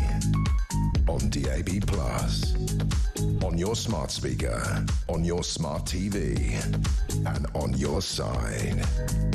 This is Talk. Well, this is a really interesting story that I've been reading about all week, and Simon Jones is with me now. He's the MAHSE Honorary Clinical Chair at the University of Manchester, and Georgina Morton will join us in a second, the founder and chairwoman of the Archangel MLD Trust. Simon, it's good to talk to you. Can you just tell us what MLD is, what the screening can be, and what you think the government should be doing? Yeah, thank you, Peter. MLD, or metachromatic leukodystrophies, are one of those rare childhood illnesses that doesn't usually get talked about much. Children with this condition are developing normally until they're usually between 2 and 3 years of age. They then start to lose all of their skills that they've previously developed, the ability to walk, to talk, and to eat. And those children, without a treatment, will usually pass away between 5 and 10 years after the diagnosis. So it's one of the cruelest conditions that I look after. And for many years there was no treatment, and there was absolutely nothing we could do except try and send children home with a little bit of support, but knowing that they will ultimately die. And after a long period of time, a gene therapy, so a treatment that is like a bone marrow transplant, but it's your own cells and it cures this disease, was approved. And as well as being really difficult science, we were able to get a difficult and expensive treatment like that funded on the NHS and approved by NICE only 4 years ago. So we thought that was the hard bit. The problem is that this treatment is only available and only works if you use it before the children start to develop their brain disease. And that's why we need newborn screening. So what you need is this screening of newborn babies. Now, certainly that is what actually happens in the screening, because a lot of people will know that, of course, babies need all sorts of inoculations and attention from medical professionals. And is there a problem with false positives as well? Because there will be people who say, if there is a false positive, you don't be worried about the fact that your child may have a horrible life-limiting disease, although better to be proved wrong after a few days, I'm sure, than to not know. Yeah, no, that's a really good question, and it's something that we're all worried about. You know, all newborn babies in the UK have a heel prick test at 5 days, and at the moment we screen in the UK for 10 different diseases, all diseases that can have a terrible impact, but there's a treatment for them if you know about it in advance. But we're lagging behind almost every other country in Europe and most other developed countries. Many countries in the developing world, scientists and clinicians that I go to meetings with all around the world, you know, they will be screening for 30, 40, 50 different diseases. And so lots of other countries do this. We Yes. could do this screening quite cheaply and easily, but we don't. So you're calling on the government to do so. How much would it cost, do you think, Simon? So the estimated cost, so first of all, there's been a lot of studies. We've shown that this is a cost-effective way to diagnose this condition and allow us to treat the kids. Okay. The cost per child, per baby, would be 17p. Okay. Well, let's so it's not... Sorry, go ahead. I just want to bring in Georgina Morton, who's the founder and chair of the Archangel MLD Trust. Georgina, just tell us your story. Oh, thank you, Peter. So my daughter Ava was diagnosed with the early juvenile form of MLD at the age of 6 in 2013. She had been falling down quite a lot, and she was diagnosed with dyspraxia. We were told nothing, a little bit of physio won't sort out. But then when her hands started to shake when she went to pick something up, we thought, this is not right, this is neurological, it warrants further investigation. So she got her diagnosis, and because she was mildly symptomatic, she qualified to take part in a clinical trial for the treatment that Dr. Jones is describing. So she was the 12th child in the world to receive the gene therapy in 2014. And that treatment successfully halted the progression of her disease. So she's now 19. She's enjoying college. She loves shopping. She's obsessed by K-pop. She's, you know, she's 16-year-old. And so we were very much the luckiest of the unlucky in that she's had a second chance of life by accessing this treatment. But I'm involved in this conversation because when we went to this clinical trial, which was in Milan, we met 40 other families from around the globe whose families were, devastated by this disease. So we met the untreated children and the treated children, the majority of whom have the late infantile form of the disease, which is a far more aggressive, faster progressing disease than the early juvenile that Ava has. But we saw the untreated children, and Peter, this disease is a monster. They had lost everything. They'd lost the ability to walk, to talk, to swallow, so they were fed by a tube, to see, to hear. They were having seizures, they had dementia, they had painful deformities like scoliosis, hip dislocations. They relied on breathing apparatus. Their suffering was unimaginable. Yet the treated younger siblings who'd been diagnosed because of their elder brother or sister were symptom-free. And this treatment was so remarkable to us that I felt like I really had to do something to get involved to make sure that this treatment reached more patients. So what is your plea then, Georgina, to the Health Secretary Wes Streeting? Well, the problem we've got now is political failure, because this treatment was licensed for use by the NHS in 2022, yet here we are with children being diagnosed and still not accessing that treatment. Since the treatment was approved, Dr. Jones and his colleagues have seen 37 patients, only 6 of whom have been eligible for that treatment because they were identified too late. We need newborn screening in order to identify the patients on time so that their access to the treatment allows it to have its full effect. Okay. Georgina, thank you. Simon, just before you go, I just want to ask you just a little bit about Oliver Shue, because you had some incredible success with him, a 3-year-old boy, astounding doctors after becoming the first person in the world with a devastating disease to receive groundbreaking gene therapy. You made the headlines a few weeks ago on that, and I mean, you're literally curing a new form of cancer, Simon.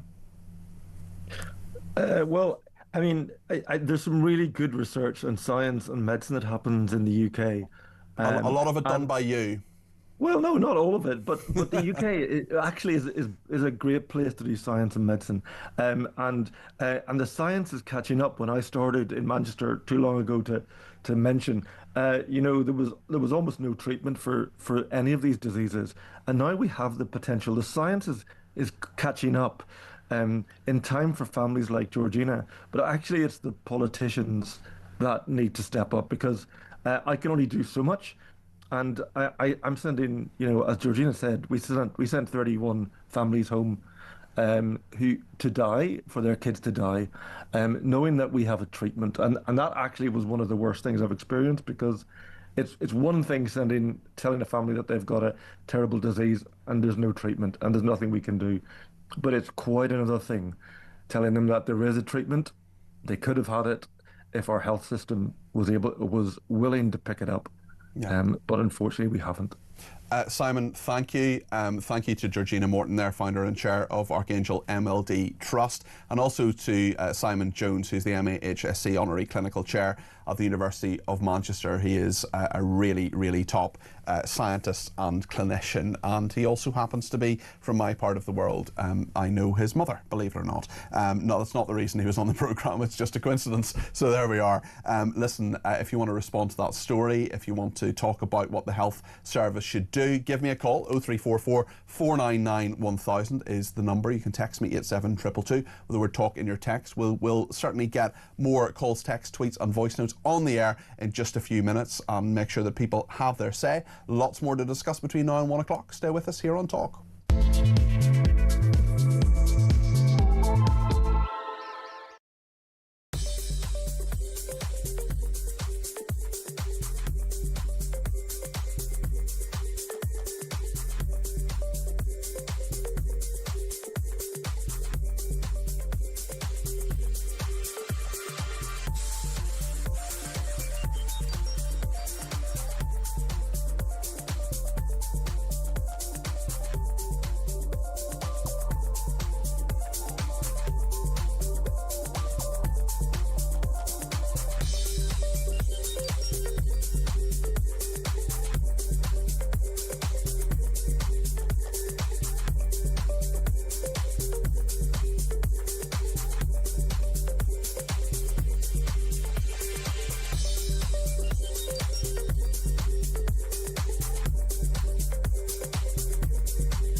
brand new for 2026. It's going to be the only way to start your day. It's the home of common sense. It's where the nation can come to speak about the day's news. It's the Jeremy Kyle Breakfast Show. You know who you are. You get up, you graft, you work hard. I'm here for you. We want to hear your side.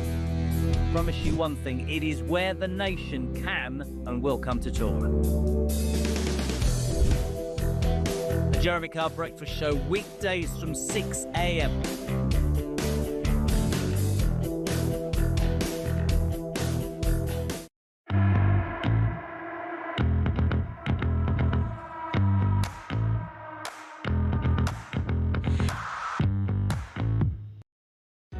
Across the UK, on DAB+, on your smart speaker, on your smart TV, and on your side. This is Talk. John's in Dorset and has some thoughts. 0344 499 1000 is the number he's called. John, you're very welcome to the programme. What would you like to say? Well, it looks like Starmer is trying to ride multiple horses, keeping Iran placated, keeping Trump happy. I mean, the man can't even ride one policy, much less multiple horses. Well, he's had about 15 U-turns as well. I mean, who do you think he is pleasing? Is he pleasing anybody? Because if you'll stand for anything, you stand for nothing. Well, he stands for nothing. He's the most vacuous politician. I mean, when he answers questions, he does his barrister's part as if he were sort of in court performing, turns around to his backbenchers and says, "Aren't I a clever chap?" And he's not really. I mean, his backbenchers despise him as much as most of his cabinet. And he's got an element of cowardice in there. If you think about it, none of his senior ministers will actually go to Parliament to answer questions. They send their juniors. Yeah, there's a yellow streak right through the whole of their front bench. It's often the way. I mean, Starmer would say, of course, that he's doing these international trips in the national interest because it's bringing investment. The Scotch whisky industry, for example, getting a reduction in tariffs. We know those politicians that were banned by China can now go there if they want to. Do you think these trips are worth it? Of course they're not. I mean, the man has got nothing to deal with. It appears that the deal we got from China is about 0.2% of what we got from India. And India was part of the Commonwealth. You know, I mean, the man is just a poser of the lowest order. John, thanks for your thoughts. I appreciate that. That's John in Dorset there. Richard says, we've now reached the point where even if the Antichrist joined Reform UK, I would still vote for them, says Richard. Wow. If Reform feels the country is finished, socialist Spain is even looking attractive. That's Richard in Ruislip. Leslie says if the Tories care about the country, as they say they do, they should stand back from the Gorton by-election to prevent a split. That would perhaps, maybe, we don't know for sure, but maybe, in theory anyway, make sure that Reform UK got another MP, so they'd now have 9 MPs. Dawn in Chelmsford says, many thanks for featuring Starmer's inspiring speech in Japan. What a great leader he is. We're so lucky to have him as Prime Minister, says Dawn. Dawn, I sense you might be being a little bit sarcastic, but you never know. There could, you know, the difference between a person who makes a sarcastic remark and the person who doesn't get it. It's called the sarcasm. Let's speak to Dan in Lancashire. Dan, you're very welcome to the programme. What would you like to say? Good morning, Peter. I was listening back to Mr. Rossendale as he was speaking, and yes. I don't quite agree with the comments he made regarding COVID. The Tories at the time were making the best of a bad job, and what I appreciate from our politicians is accuracy and truth. Now, we know that there was this theoretical black hole when Labour came into office, but why was nobody harping on about the exceedingly large black hole that Labour left behind in 2010? And the truth of it is quite simple. You trace our financial woes all the way back to 1997 when Labour were elected. They stuck with Tory spending plans for 4 years. The economy was growing, GDP was improving, the national debt actually went down, and then Gordon Brown raised the debt ceiling for government spending from something like 42% to 64%, smiling while he did it, and opened the way for Gordon Brown to run the national debt from 300 billion to over 800. Do you think the global financial crisis of 2008 was at least something to do with it? Well, it was. But if he hadn't been splurging money out for the previous 7 years, we would have actually had sufficient money in the bank to actually deal with it. And they saddled the Tories with 160 billion extra spending, which people seem to have forgotten about. And if you're trying to bring spending down, your national debt is still going to be rising while you do it. How is it, do you think, Dan, that we get to a situation, for example, in the last few months, where Starmer was told about this £28 billion black hole in the defence budget, just one department, he didn't seem to know about it, the Treasury didn't seem to know about it. How can they have just missed it? Well, we did have years of austerity, granted. Government did have to cut its spending. But where the government's been cutting its spending is the wrong places. Instead of focusing on defence, law and order, they've been pushing too much money into welfare. And we can't afford to keep people sat on their backsides doing nothing. I mean, now, all right, I'm an ex-military person myself, and I now face the prospect of being called up to the age of 65. So are you going to call me up to fight? Well, there's nearly 10 million people not in employment, education or training sitting there feeding off the taxpayer. Well, that's a very, very good point. Right, although within that argument as well, I mean, do you think, I'm not saying one necessarily leads to the other, but do you think some sort of mandatory national service would be a way forward? Because everyone in the military I speak to says we don't want people who don't want to be here. I've been in favour of national service for donkey's years. Right. I do believe everybody should have a minimum level of military training because, A, it brings discipline, it brings skills. And I'm not talking about people who just know how to march, shoot and salute. Put people through what would effectively be a 3-year apprenticeship in the armed forces. Yes, march, shoot, salute is there, but also a profession, a trade, a skill you can use when you come out. Far more useful than so many university courses as well. Bring back Princess Mary's Royal Air Force Nursing Service and start training doctors and nurses. Expand the Royal Engineers and start using the Royal Engineers to do our infrastructure projects like building roads. Stuff like that. I mean, it was, after all, the Army Corps of Engineers in the United States that built the interstates, not the government as such. Really interesting thoughts there, Dan. Thank you for them. Dan giving us a ring there from Lancashire. Let's play a couple of voice notes now. Annie has been in touch about Scottish independence and Reform UK. This is what Annie has to say. Peter, great show. I just wanted to phone to say my name is Annie Scott. I am from Scotland and I have moved from Conservative to Reform, and I've liked everything they've had to say recently. However, I am concerned about their stance on Scottish independence. I think they need to be really clear on where they stand on that. I really like Malcolm Offord. I think he's really impressive, but he needs to decide, are they for an independence referendum or not? I hope they're not. Thank you for that, Annie. Rob has been in touch on Matt Goodwin. He is, of course, the candidate for Gorton and Denton for Reform UK in this by-election that's coming up on the 26th of February.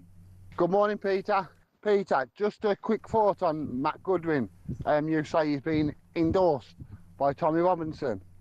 Well, it's better than having a Prime Minister who was congratulated by Hamas. Hey, mate, I'd rather have someone backed by Tommy Robinson than a Prime Minister who's backed by Hamas, mate. Cheers, boss.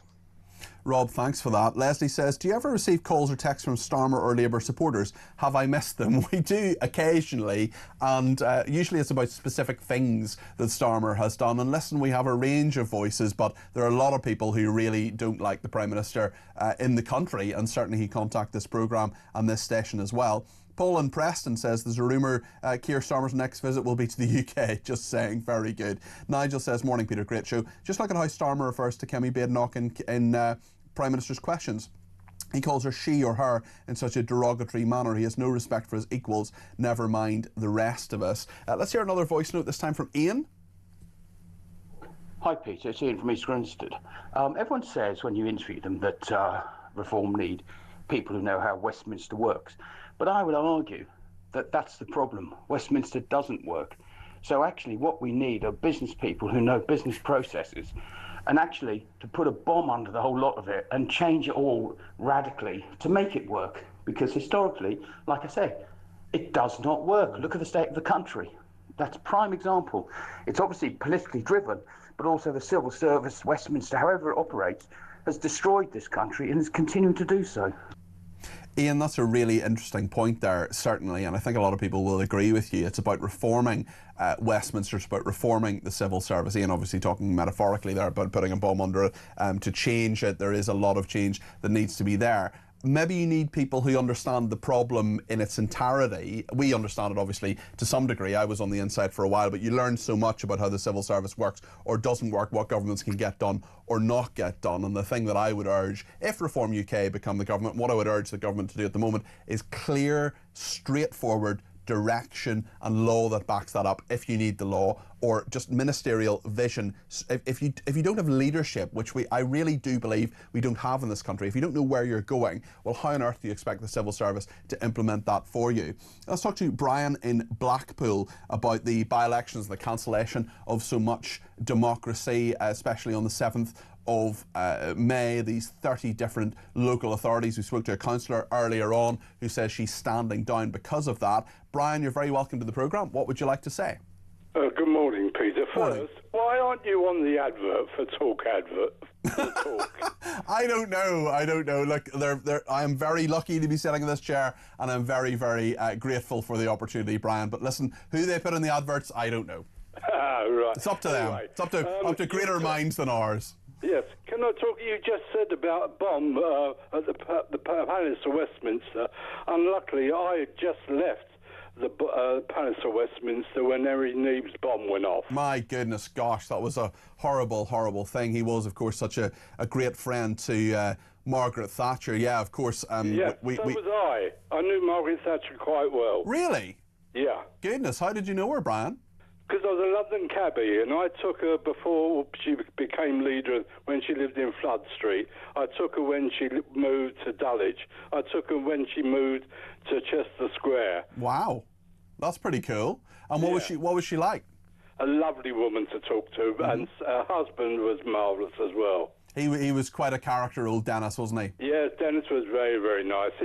That people thought he used to sit there and say nothing. He used to speak himself, I can assure you. He had plenty to say, plenty of opinions. Well, tell us your opinion, Brian, why you've called us today. Anyway, 1981, I remember it quite well. The SDP, 28 Labour MPs crossed from Labour to the other side. They didn't have by-elections. And do you see history repeating itself? Do you see, I'm sure Reform UK want to do a lot better than the SDP did. Well, yes. There's no reason why they need to have by-elections. The people actually vote for the person, not the party. We forget that here in the UK. Now, can I just jump across to America, please? I lived in Florida. And we knew Epstein as the stable for prostitutes. It used to be on all the TV channels and all the radio channels. It was obvious to you even then, Brian. Yeah, well, we knew her as Virginia Roberts. Yeah. Because her father, Sky, actually worked for President Trump as the gardening manager. Yes, I've heard all of that, certainly, yeah. And do you just briefly, because we're coming up to the news, Brian, but do you think justice will ever be done? Will we ever have the full truth? Never in a million years. The Democrats won't allow it because too many of them are involved, as the Republicans. They are ridiculous out there as far as that was concerned.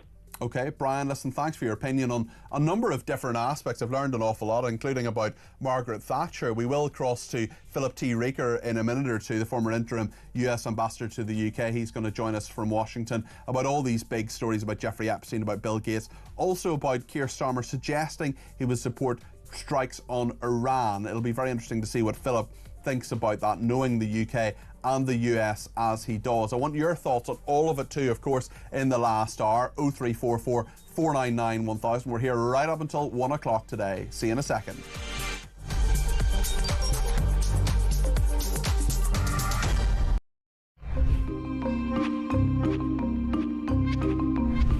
Hello from Crowborough, where the local residents are enraged with what has happened to their community merely overnight, when just 27 single male asylum seeker illegal migrants were bussed into their military training camp. Behind me are local residents, people from all over the country. Shabana Mahmood has said that this is an effective way of getting rid of those expensive, flashy asylum hotels. But unfortunately, these people are still placed within the community.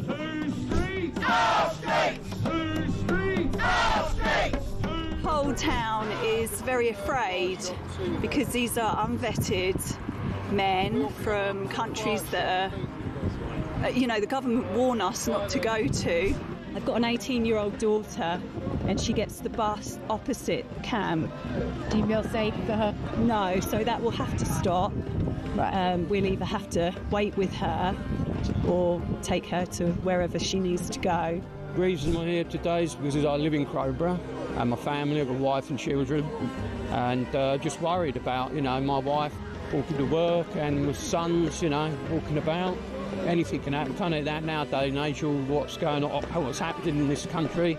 So I'm just concerned and frightened, There was support from other towns, other communities, because of course Shabana Mahmood has threatened other communities, and she said they're going to open site after site after site. Well, I would hope that if she's going to try and do that, she learns some lessons about the way she's done it in Crowborough, because this is not finished. We are not finished objecting to this plan. Grover says no! Grover says no! Grover says no! We would urge her to reconsider.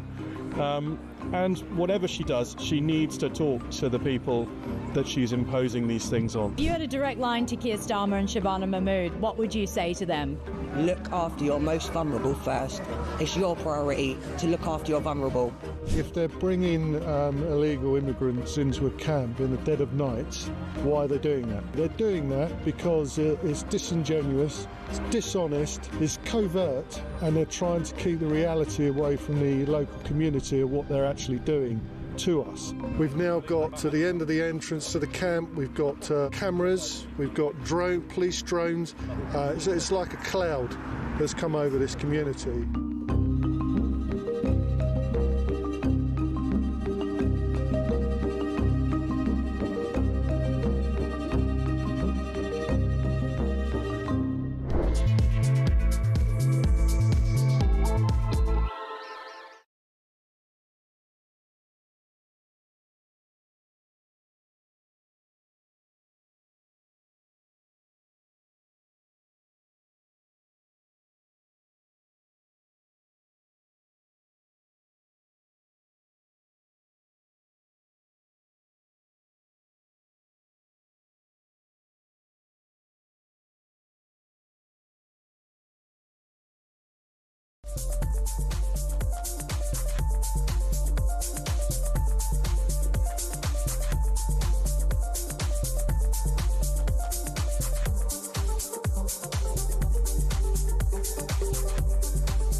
Across the UK, on DAB+, on your smart speaker, on your smart TV, and on your side.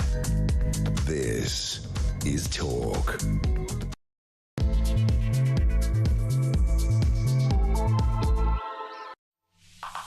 Very good afternoon. This is Talk. I'm Peter Cardwell. Thank you so much for your company this Saturday.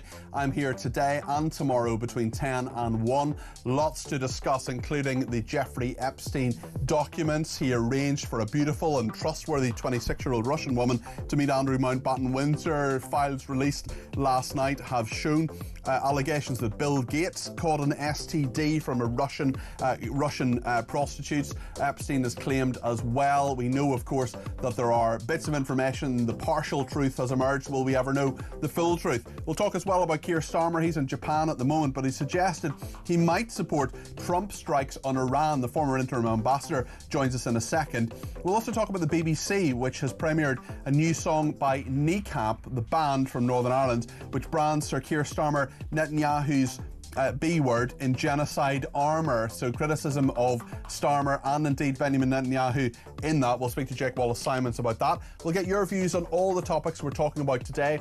We're asking the question, as well about Keir Starmer, whether he needs to have more of a backbone. Is he just being shoved around by things that are happening both in the UK and globally? Whatever you think about that, should Starmer have more of a backbone? 0344 499 1000 is the number to call. You can text me at 72222 with the word talk in your text. You can tweet me at talkTV, follow me at Peter Cardwell. You can send me a voice note. You can, for less than a minute please, you can send me a WhatsApp text message, or you can give me a ring, all on the main number, which is of course 0344 499 1000. So much to discuss between now and 1 o'clock. I want to discuss it with you, so give me a ring or drop me a voice note in order to do that. Tech Up Dave, of course, goes through all the voice notes and we play out as many of them as we can. So much to discuss, as I say, in the next hour here on Talk. Well, let's go live to Washington, D.C. and Philip T. Reeker is with us now, the former interim US ambassador to the UK. Philip, great to talk to you again. How are you this morning? Good morning, Peter. Just doing well, digging out of the ice here in Washington. Yes, it's very cold there, certainly, isn't it? I wonder if there is a warm diplomatic reception for potential Trump strikes on Iran. We know that the Iranian regime has now said that they are going to actually perhaps talk to the Americans. They say their nuclear program is maybe off the table, but what do you make about these kind of diplomatic moves after Donald Trump has been sending what he calls an armada? Others may not believe that that's quite the right word to describe the ships that have gone there. What do you make of this? Well, I'll say it is pretty visible what we're seeing in terms of the buildup around Iran in the region. No military strike obviously has happened as of this morning, but everybody's quite mindful of what they saw in terms of Donald Trump's actions taken in Venezuela. And the president has repeatedly threatened military action against Iran. Of course, we saw some action many months ago when at that time the president said that he had obliterated, that the strikes taken then had obliterated Iran's nuclear capabilities. That still seems to be an issue of concern, and we'll be watching whether they weigh various options for strikes there in Iran. Yes, and I wonder from the Iranian perspective whether there could be any movement when it comes to the nuclear side of things as well, because they've said that they don't want to talk about that. They said they should be able to defend themselves how they want to, but that's really at the crux of a lot of this, isn't it? Well, that's true. I mean, the president has explicitly linked the possibility of military strikes, certainly the threats of that, to Iran's nuclear program, warning that they should negotiate or face strike. And this, of course, reflects really long-standing policy goals going back to the first Trump administration of maximum pressure to prevent Iran from acquiring a true nuclear weapons program. It's interesting from the Iranian people's perspective as well. We haven't heard so much about that in the last few days. We're continuing to cover it on this network, but it's fallen out of the news in so many other ways of the protests that people have been having against the Iranian regime. We know there are media blackouts, there are technology blackouts, the internet is down, for example, and brutal repression of those people. Donald Trump said help is on the way. Do you think he was right to say that? Well, you know, the president says a lot of things that then get reversed or questioned later on.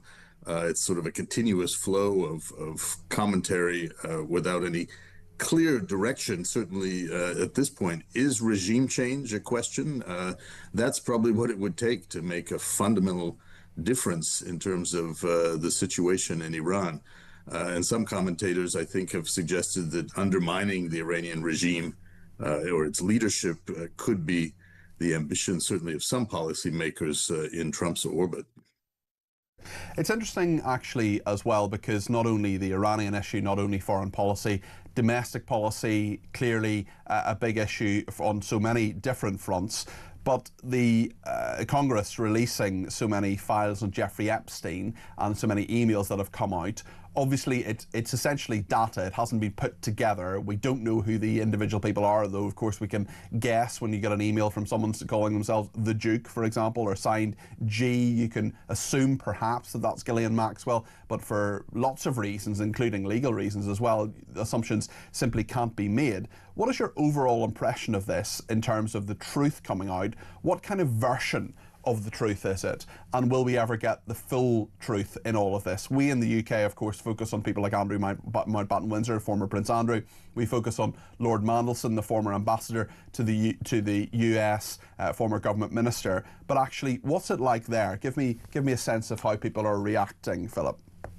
Well, I think the Epstein files continue to be not only a subject of great interest, as long a subject of conspiracy theories, some of those very much spun by the circles around President Trump himself. The MAGA circles saw the Epstein files as critical, and pushing their release was something that became quite controversial. It was what really brought the break between, say, Marjorie Taylor Greene, the somewhat firebrand Congresswoman. It's one way to describe her, Philip. And of course, she has resigned and is no longer a member of the House of Representatives. A real split, a public split with President Trump. She had been one of his greatest supporters. So this remains an area of focus. Obviously, this release yesterday of these 3 million pages, some 2,000 videos I read, 180,000 images. This comes over a month after the deadline that had been set by Congress under the act that was passed, the so-called Epstein Files Transparency Act that President Trump had opposed. So this leaves people wondering what's really here. I think there's a lot of cynicism whether the Justice Department, which of course is increasingly under the control of the White House directly, is going to fully release these files and how they will be sifted through, what will be found in them. Sort of ongoing, but typically released on a Friday, leaving people scrambling and wondering over the weekend what will come. So we certainly haven't heard the last of this. I know you'll be following this in Britain with much interest and what it could ultimately lead to.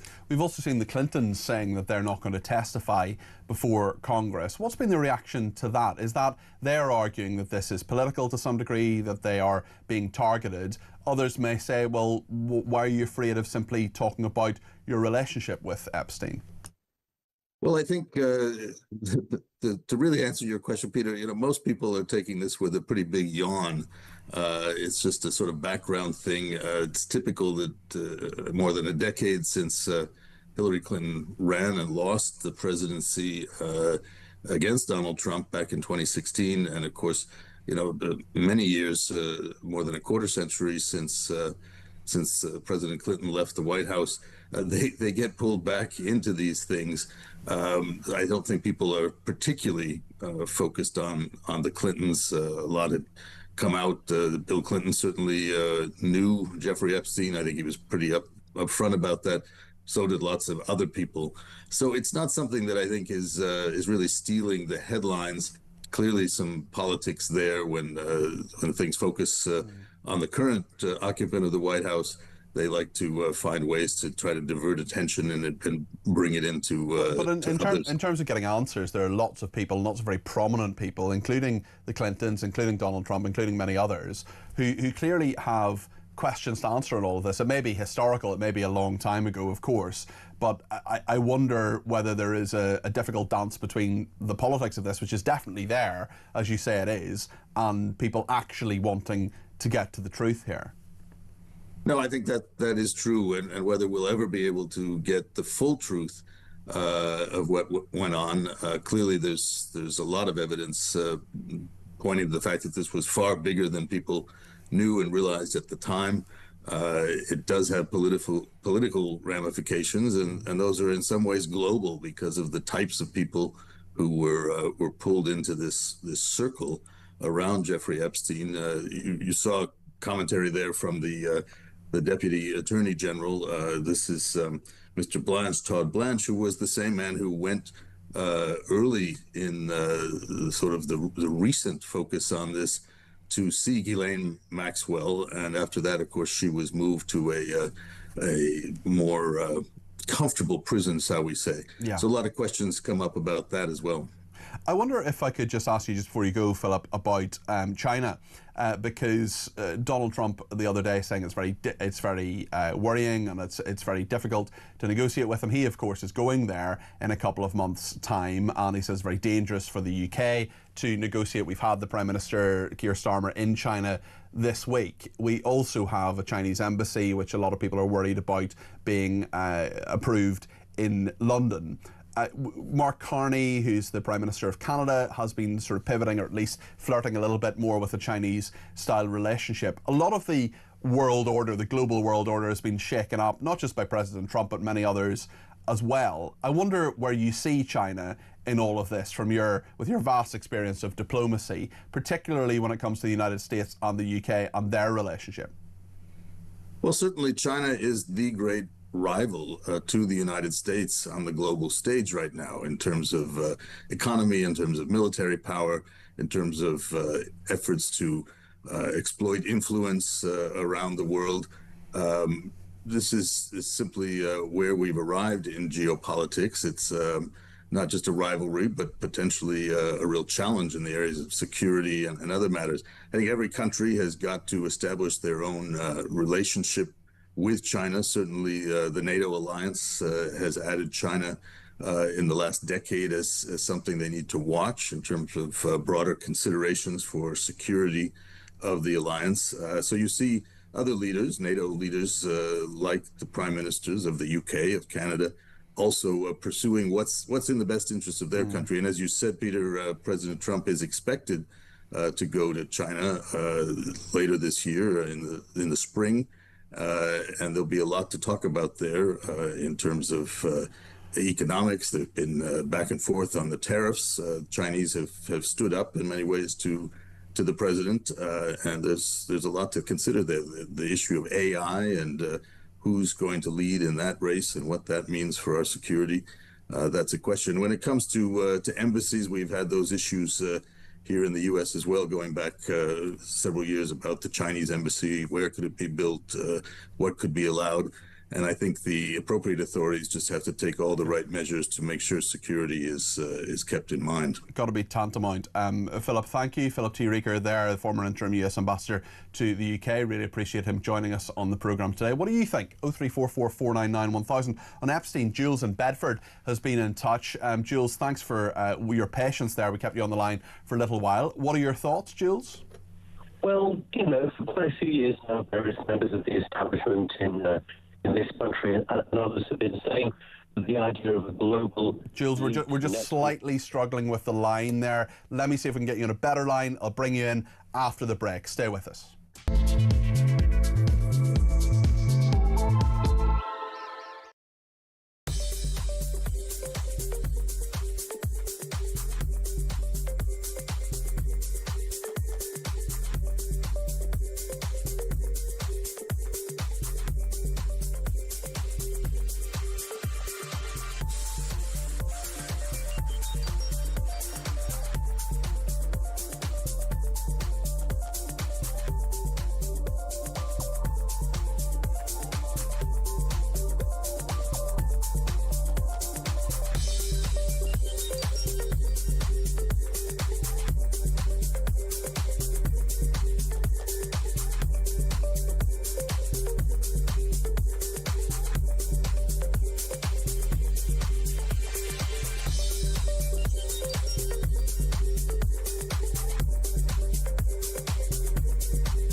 Welcome to Down the Local, the show that goes from pub to pub across the country, speaking to the punters about the subjects driving us all nuts at the moment. That's Rachel Reeves, Rachel Thieves, Rachel McCounts. I don't really know Meghan Markle. I know Meghan Markle's from Suits, that's about it. I don't know about anyone else, and I don't know where this is going. I have 0% beers, and I feel raising the flag, I think, is symptomatic of its desperation. Is public transport good value for money? No, it isn't. You really don't like speaking to people.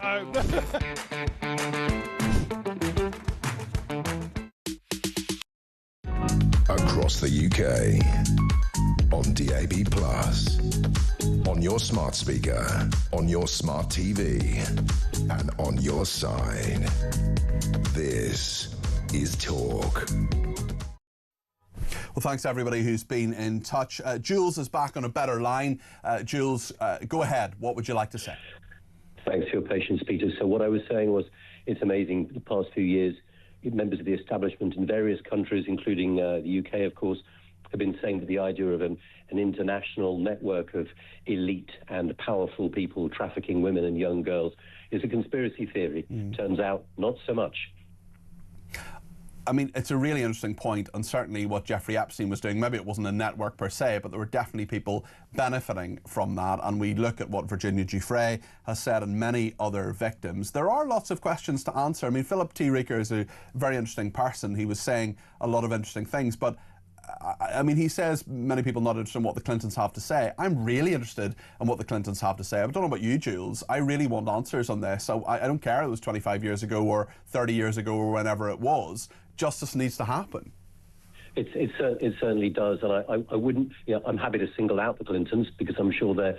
Well, there are many others as well, Jules. Yeah. But there are many others as well, and I don't know if you've seen the photograph of the person formerly known as Prince in the Daily Telegraph today. But that's quite an unsettling photograph. It is a weird one, yes. I think Jules is talking about the photograph of the woman on the floor. Her face is redacted, but Andrew has got his hand on her stomach. He's on all fours. It's a very, the fact that Epstein had these photographs, I certainly am sure that many people, including Andrew, wouldn't want those to be in the public domain. And I do think a lot of this was to do with blackmail. I think that's exactly right. And interestingly, you referred to the person on the floor as a woman. The BBC very carefully refers to her as a female because we can't tell the age of that person. Yeah, very true. Very true. And of course, the face would help with that, but that is redacted. Very interesting points, Jules. Yeah. Thank you for those. Appreciate that, Jules. Give me a ring on 0344 499 1000. Barry has been in touch and says, here we go again, a failed in trouble Prime Minister supporting the President in a potential war, getting involved to divert attention from domestic issues, says Barry. Martin has been in touch with a voice note about Keir Starmer. This is what Martin says. Hi, Peter. I'm sorry, but Starmer is 100% a traitor to this country. He's an absolute disgrace. The things he has done.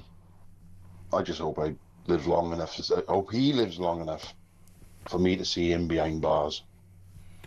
Okay, Martin, thanks for that. Owen is in Budapest in Hungary and has some thoughts on the Gorton and Denton by-election. Owen, what would you like to say? Hello, Cardi P. Big fan of the show. Thank you. Wow, what a voice note. That guy made his point, didn't he? He certainly did, and I like it when people make their point, succinctly, briefly, no compromising. That's absolutely fine. So, yeah, what's your point today, Owen? Well, I'll try to be the solid brevity. No, take your time. Take your time. I think Gorton and Denton is a straight race between the Greens and Reform. I think Labour really shot themselves in the foot by blocking Andy Burnham. I don't even know who that candidate is, and I'm a massive political nerd. They haven't announced it yet, Owen, so you wouldn't know. But it is. Isn't it Eamon somebody? I don't know. Actually, can we just check who the Labour candidate in Gorton and Denton is? I don't think they've announced it yet. But it might have been speculation then. They're in the process of announcing it. I'm told by the top team behind the glass. Don't mean to mislead you or the listeners. I heard something on the underground grapevine, which obviously is not confirmed yet. No, I think if Mohsin Ali gets out on the campaign trail, I think the deputy leader of the Green Party. Now he's not the candidate, of course, but it is. Yeah, he's very popular. He's very articulate, and I think the Muslim vote in Gorton and Denton is about 30% of the population. I think so. I think if he goes out there and campaigns with her, I think she's straight in. I think Matthew Goodwin, even though I think he's a pretty decent bloke and he's a big name candidate, I think Gorton and Denton is not the seat for him. It's I used to live in Levenshulme, which is just around the corner. Okay. And, I was campaigning for UKIP back in the day, and I can tell you now, it was not a lot of fun. I can imagine it'll be an uphill struggle for Matt Goodwin, but it'll be very, very interesting to see what happens. We can see on the screen at the moment Labour campaigning. We know that they will put up a big fight, certainly, but Andy, I mean, why do you think they blocked Andy Burnham? What do you think the reasons were for that? Well, and again, this is only my speculation. I think that they knew that if Andy Burnham got into Parliament, first thing he would do is challenge Sir Keir Starmer for the leadership, and he'd probably win. And I think if they had to have a mayoral election in Manchester to replace him, I think that Reform might win it. So I think Sir Keir and his leadership decided that it was better to lose a seat than a city. Very, very interesting. Certainly on your opinions on that, Owen. I wonder what will happen, who the new MP will be. Certainly, it'll be very interesting. And obviously, you mentioned Mothan Ali there. He's a very controversial character himself and has been accused very strongly of many anti-Semitic views that people believe he has. He would deny that, of course, but there are very strong allegations. He said an awful lot of things that I would take great issue with. Oh yeah, he's not my preferred cup of tea, certainly. So this is me making predictions on what I think will happen, not what I want to happen, which is I want Matt Goodwin to win and I want Reform to win. But I just don't think it's going to happen in Gorton. I think it's the wrong constituency for him. Okay, we think the Labour candidate is Councillor Angeliki Stosia. We think that may well be the candidate. Does that sound reasonable to you? I actually know her. Oh, okay. And you think she'd be a good candidate for Labour if you know her? I don't think she's got enough reach. I think again with the Muslim vote in Gorton and Denton being so pivotal, I think all you've got to do is say Gaza and they're going to go to the Greens. And also it doesn't help that Sir Keir Starmer was just in China shaking hands with Xi Jinping, who allegedly has millions of people in concentration camps, particularly Uyghur Muslims. Well, it's a very, very good point, Owen, and that is something that we often don't see people on the streets about. We often don't see people on the streets about the people who are being oppressed by the Islamist regime in Iran, for example, as well. Absolutely, yeah. And I think all you've got to do is say that to the good people of Gorton and Denton, and they'll turn their noses up. Yeah, it'll be very interesting to see what happens. Owen, thank you. Interesting analysis there from you, Owen, from Budapest in Hungary there. Andrew's in Halifax, a bit closer to home, and has a point about solar panels. Andrew, you're very welcome to the programme. What would you like to say? What it is all these solar panels in fields are taking all the room up. There's going to be no farmland left to carry on. Other than that, turbines are a waste of time. If you build a house in future, put solar panels on. That way, it'll be cheaper for the people that accommodate. Do you think people should have to do that? Put solar panels on their house? What if people don't want them or don't think they'll spoil the look of the house? No, from when they start building houses now, they have to have solar panels on. That's what I think. Yeah. Anyway. Okay.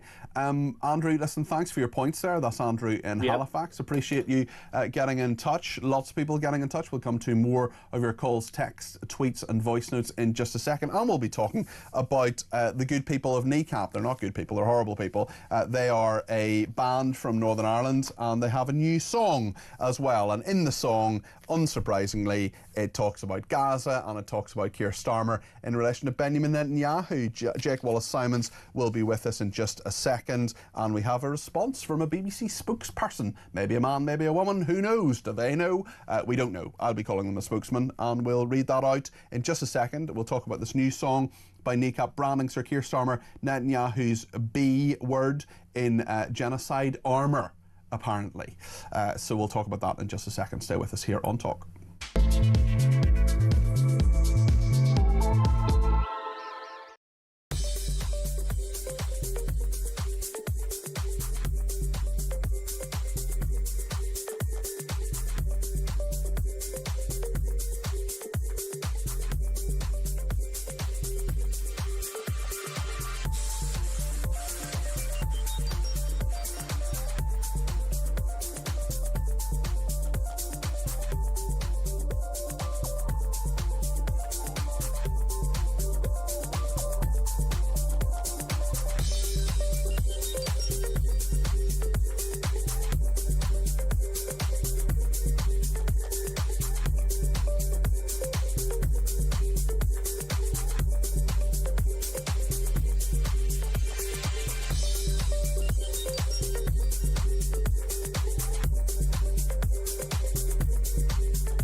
across the UK.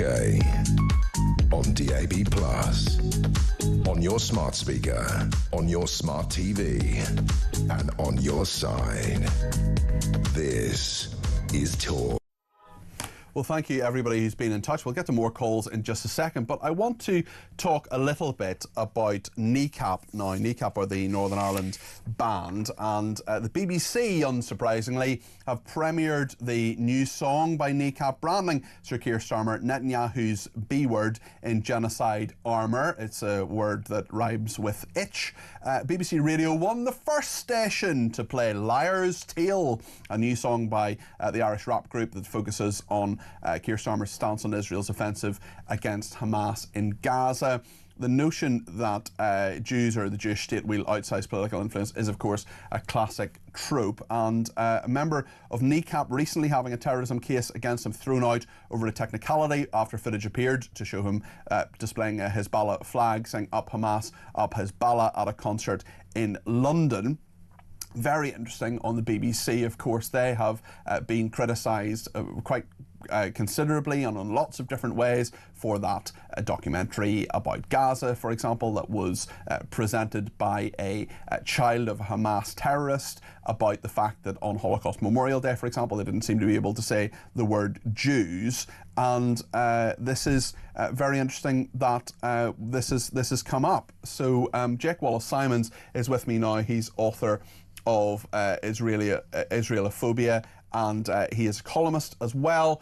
Jake, what do you make of this and the fact that, unsurprisingly, Radio 1 was the outfit that premiered this song? Nothing surprises me anymore when it comes to the BBC, I'm afraid. It feels like they're just trolling the Jews now. Elements within the BBC are trolling the Jews. I mean, Kneecap is such a controversial band. As you said in your introduction, Mo Chara, one of the members of the band, was up for terrorism charges after having shouted "Up Hamas" and "Up Hezbollah" while holding a Hezbollah flag. Now, that case was thrown out simply because it was brought 6 months and 1 day from the time of the offence, whereas the limitation was 6 months. So 1 day earlier, and he would have been potentially found guilty for that. So it was a technicality. But look, Kneecap are the most provocative band around, perhaps aside from Bob Villan, who famously shouted "death to the IDF" at Glastonbury, and the BBC broadcast that as well. But there was insufficient evidence, of course, that even on Somerset Police and their Chief Constable Sarah Crew on the CPS, apparently there was insufficient evidence to charge him. Yeah, I mean, there doesn't seem to be very much energy behind the drive to charge and prosecute these people. Let's put it that way. But certainly, the BBC now, I think, has run out of excuses. It can no longer say that it was just trying to do the right thing and has happened to have made another error on top of the hundreds of others which it has made, not just this year, but way into the past when it comes to Israel and Jews. It feels like when the BBC makes an error and apologises, it's always an error against the Israeli side or against Jews rather than the other way around, which does suggest an endemic bias. And they did not need to premiere this song by one of the most controversial bands around. And they knew that. They knew this would be controversial. They knew what the lyrics contained. They must have listened to it beforehand, and yet they went ahead anyway. We know that Radio 1, it's not their first offence either. They were, for example, not related to Jewish people, but Jake Farry, for example, the murderer of Jimmy Mizzen, he had some drill music, very offensive music, where he talked about killing someone. That was the reason he went back to prison. That was unearthed by the Sun newspaper, and Radio 1 played that. They've always been an edgy station to some degree, but with Kneecap, they basically knew what they were doing, did they not? Yeah, I mean, it's fine for them to be edgy. I mean, nobody wants, Radio 1 not to be edgy. But I think that the context is that the BBC is in the centre still of this anti-Semitism scandal, and with very good reason. After that report was leaked, the one that showed that they'd spliced the footage of Trump, a lot of that contained evidence that the BBC was endemically biased against Israel and Jews. So that's the bigger picture, and it's very serious for a supposedly impartial national broadcaster that's paid for by licence fee payers so that it can maintain standards of impartiality. It's serious. And so in that context, for Radio 1 to be edgy in this particular way at this particular time is so provocative and so damaging and just undermines confidence, what little confidence there remains, I'm afraid, in the BBC's impartiality. Well, they have sent us a response, a BBC spokesperson, maybe a man, maybe a woman, let's keep us guessing. They say the BBC doesn't ban artists or tracks, and decisions on what we play are always made with the relevant audiences and context in mind. In the background, we just want to clarify we played the radio edit that was compliant with our editorial guidelines, so maybe they didn't play that exact thing. We found through the judicious research of the top team behind the glass 16 songs banned by the BBC at various points. They say we don't ban artists or tracks. They may not do that at this exact moment, but they certainly have in the past. Eve of Destruction, who could forget, in the 1960s. The Kinks with Lola, for example, about a man having a relationship with a transvestite. That presumably would be welcomed by Radio 1 these days. The Sex Pistols talk their debut single Anarchy in the UK. George Michael, I Want Your Sex. Tom Robinson, Glad to Be Gay, which would presumably be welcomed as well. Blondie as well was banned. 67 songs were deemed unsuitable for broadcast during the First Gulf War. Boom Bang a Bang by Lulu, Bang Bang by B.A. Robertson, and Cher's Bang Bang My Baby Shot Me Down around the explosive sounding songs on the list. Shirley Bassey as well had the word sex in it as well. So they do and have historically banned songs. They could choose not to play it. That's not necessarily banning something, that's simply choosing not to play it. I expect that Radio 1 doesn't have the latest, Daniel O'Donnell song on its list, for example. That doesn't necessarily mean that it has been banned. It's that they've simply chosen not to play it. But they have chosen to play this, Jake, and they've done that, and they've decided specifically to do so. Well, hats off to you and your team, Peter. You should be a lawyer rather than a presenter. That was a conclusive case against the BBC, which to me seems totally unanswerable. And actually, their quote to you was very revealing as well. They said that we always choose songs based on the context and appropriate for our audiences. Well, the context is that the BBC is in the centre of an anti-Semitism scandal. Yeah. And the audience seems to be that, unfortunately, anti-Semitism sells. Yeah, you're totally right. I wonder, just thinking about the rest of the many other scandals that the BBC has been involved with this week, and the fact that it was Holocaust Memorial Day earlier in the week, and it just seemed that so many on the BBC couldn't actually just say the word Jews. There are, of course, 6 million Jews who were murdered by the Nazi regime. There are many other people as well. The estimates that up to 17,000, some estimates have between 12 and 17,000 in the Holocaust. But Holocaust Memorial Day is specifically to remember Jewish people. Why is it, do you think, that was diminished to such a degree, even when you have such great people, such brave people, I would argue, like Sajid Javid, for example, chair of the Holocaust Memorial Trust? Yeah, I'm afraid I'm no longer giving the BBC the benefit of the doubt on this. They are professional journalists, one of the best funded broadcasters on earth. They could have done their research. They could have asked BBC Verify, how many Jews were killed in the Holocaust versus people overall. I mean, the truth is that about, as you said, roughly 11 million or so people were killed in the Holocaust, Jews and non-Jews, of which 6 million were Jews. That is their defining characteristic. So if you use the number 6 million, you're talking about Jewish victims, the majority. And for the BBC to say not Jews, but people, 6 million people, is erasing Jewishness as a coda to the physical destruction of the Jews in the 1940s. It is a sort of follow-on insult to the Holocaust itself. It's so repulsive, it's so repellent. They must have known what they were doing, and they did it anyway as a provocation to Jews in Israel to say, look, we don't have to toe your line. We're going to maintain our bias against you, our tacit bias against you, and there's nothing you can do about it. Just when we turn to the thoughts of Iran and the fact that President Trump is moving, certainly at least some ships in that direction, they're talking about Iran having perhaps some form of diplomatic conversations. When I speak to Israelis, for example, about this, they are telling me that, look, we just actually certainly want the Iranian regime removed, but at the same time, they know what the consequence may well be for the people of Israel. And if I could just find a message, actually, that one of our correspondents, someone who texts in reasonably often, Nat in Tel Aviv, messaged me yesterday. She said, here in Israel, we've been absolutely heartbroken for the beautiful people of Iran, whilst at the same time remembering and fearing another 12-day war, which you'd have had to live through to understand the sheer horror of. So yes, we absolutely believe the US should go ahead, but my goodness, we are scared for our own children. I mean, that is a sentiment that is very easy to understand, if not entirely understand and sympathise with.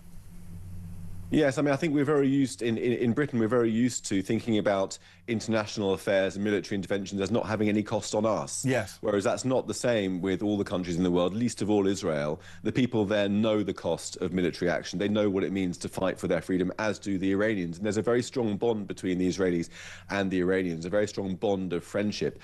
Iran is actually one of the most pro-Israel countries in the world in terms of its people rather than its regime.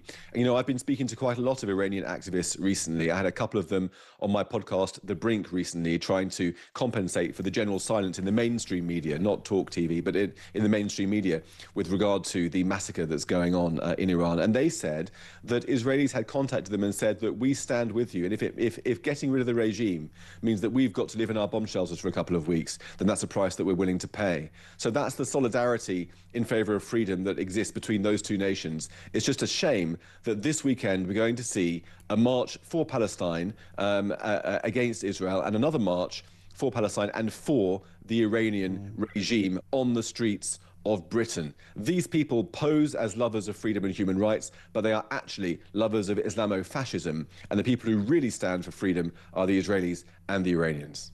Jake, as always, thank you. Jake Wallace-Simons there, the author and columnist. Lots to discuss with him. If you've thoughts on this, by all means, get in touch. 0344 499 1000. It has been confirmed now in the last few minutes that Angeliki Stosia is a Manchester City Councillor, has been announced as Labour's candidate in the Gorton and Denton by-election. Lucy Powell, who's Deputy Leader of the Labour Party, and Anna Turley, Chairwoman of the Labour Party, are going to unveil her after the resignation, of course, of the former MP Andrew Gwynn last week. We're going to speak to James Mathewson, the former Labour Party spokesman, about all of this in just a few minutes too, and we'll take more of your calls, text, tweets and voice notes. Remember the number 0344 499 1000. Stay with us.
Welcome to Down the Local, the show that goes from pub to pub across the country, speaking to the punters about the subjects driving us all nuts at the moment. That's Rachel Reeves, Rachel Thieves, Rachel McCown. I don't really know Meghan Markle. I know Meghan Markle's from Sinks, and that's about it. I don't know about anyone else, and I don't know where this is going. I have 0% beers, and I feel Raising the flag, I think, is symptomatic of this desperation. Is public transport good value for money? No, it isn't. You really don't like speaking to people. Across the UK, on DAB+, on your smart speaker, on your smart TV, and on your side. This is Talk. And we'll talk in just a second about Angeliki Stosia. Manchester City Council has been announced as Labour's candidate in the Gorton and Denton by-election. We know that's happening on the 26th of February, so not long to go, actually. Another person has been in touch. Debbie says, herein lies some of the problem, Peter. You had to point out it was a metaphorical bomb under the House of Commons. I just wanted to make sure that everybody knew that. The education system needs to be metaphorically bombed to stay educating people rather than babying them, says Debbie. Well, on these local elections, on not just this by-election, but the more arguably more important local elections and elections to the Scottish Parliament and the Welsh Assembly as well. John has some thoughts. He's given me a ring from Newcastle. 30 of those council elections that have been scrapped. John, we spoke to a councillor earlier on. She's resigning her seat because she believes democracy is far more important. What's your view on all of this, John? Well, over the decades, I can say, of course, it's more important. Local elections are very important. And this government at the present time is just as bad, if not worse, than the last one we had. And so, therefore, yes, local elections, it's disgraceful. That means that these people are putting themselves forward. They want to stay in their jobs. They don't want to put themselves up for election just in case they get put out. And the 10 to 1, being honest, they'll come out with a fact that frightening stiff of the Reform Party. And the Reform Party is needed in this country because all of the decades that I've had, it's Tory Labour with the Liberals in the balance in the middle. And that's the way it's worked all the time. And it's failed this country. Certainly the last lot failed with. And before the last lot were in, the Tories, Labour left a letter saying, as I mentioned maybe before, nothing left in the bank. Is there going to be nothing left in the bank this time? Because the way things is going. Well, the economy is certainly having, it's not getting nearly the growth that's needed. Keir Starmer in China and Japan this week. John, do you welcome that at all? Do you think that'll help the situation at all? Well, not China. Japan is a thing of the past, but not China. Remember, these people are very clever. These people are clever in more ways than one. And the reality is, if we look back at Hong Kong, we had a lease there for about 100 years, I believe. And yet the Chinese took it off with 10 years prior to it being if it existed. And so therefore I don't trust the Chinese in more ways than one. They're very clever people, and that to me, that out of his league, he's in a different lower league altogether, this particular man we have. And in this country, what a disgrace it is that we now see on television that 6 million people are going to be given money to help towards their gas and electric. And yet look at these countries that don't believe in net zero. You know, these countries. Well, either you're right, John. They either need to play their part, or we need to change the policy. It's some very, very good points. A lot of common sense there from John. Thank you, John in Newcastle. Let's get some more from Mark in Lincolnshire. He's given me a ring on 0344 499 1000. Mark, I think it's the Gorton and Denton by-election you want to talk about. Well, in regards to Matt Goodwin, he's the candidate for Reform UK. Yep. That's right. Yeah. And before we hit on that, Peter, I was just having a look through some headlines. Do you mind if I share one with you quickly? Go ahead. Yeah. Go ahead. Yeah. Apparently, the inventor of the lozenges passed away. Sadly, there'll be no coffin at the funeral. Dear me. Dear me. Oh, that is sub Christmas cracker, which means I love it, Mark. I love it. It's great. It's great. Okay. Okay. I mean, regarding Matt Goodwin, I think that you know, he's come out with these comments with regard to Tommy Robinson, which I find, you know, perfectly. This is standard really for reform. I mean, Tommy Robinson is not exactly flavour of the month on the right.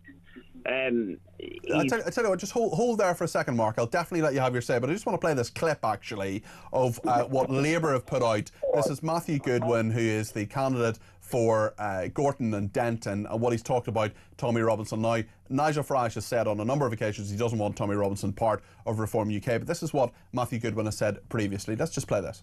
I've met Tommy Robinson a couple of times, and we're similar age, so I'm kind of, you know, in some respects we're quite similar, you know, so I understand where he's come from.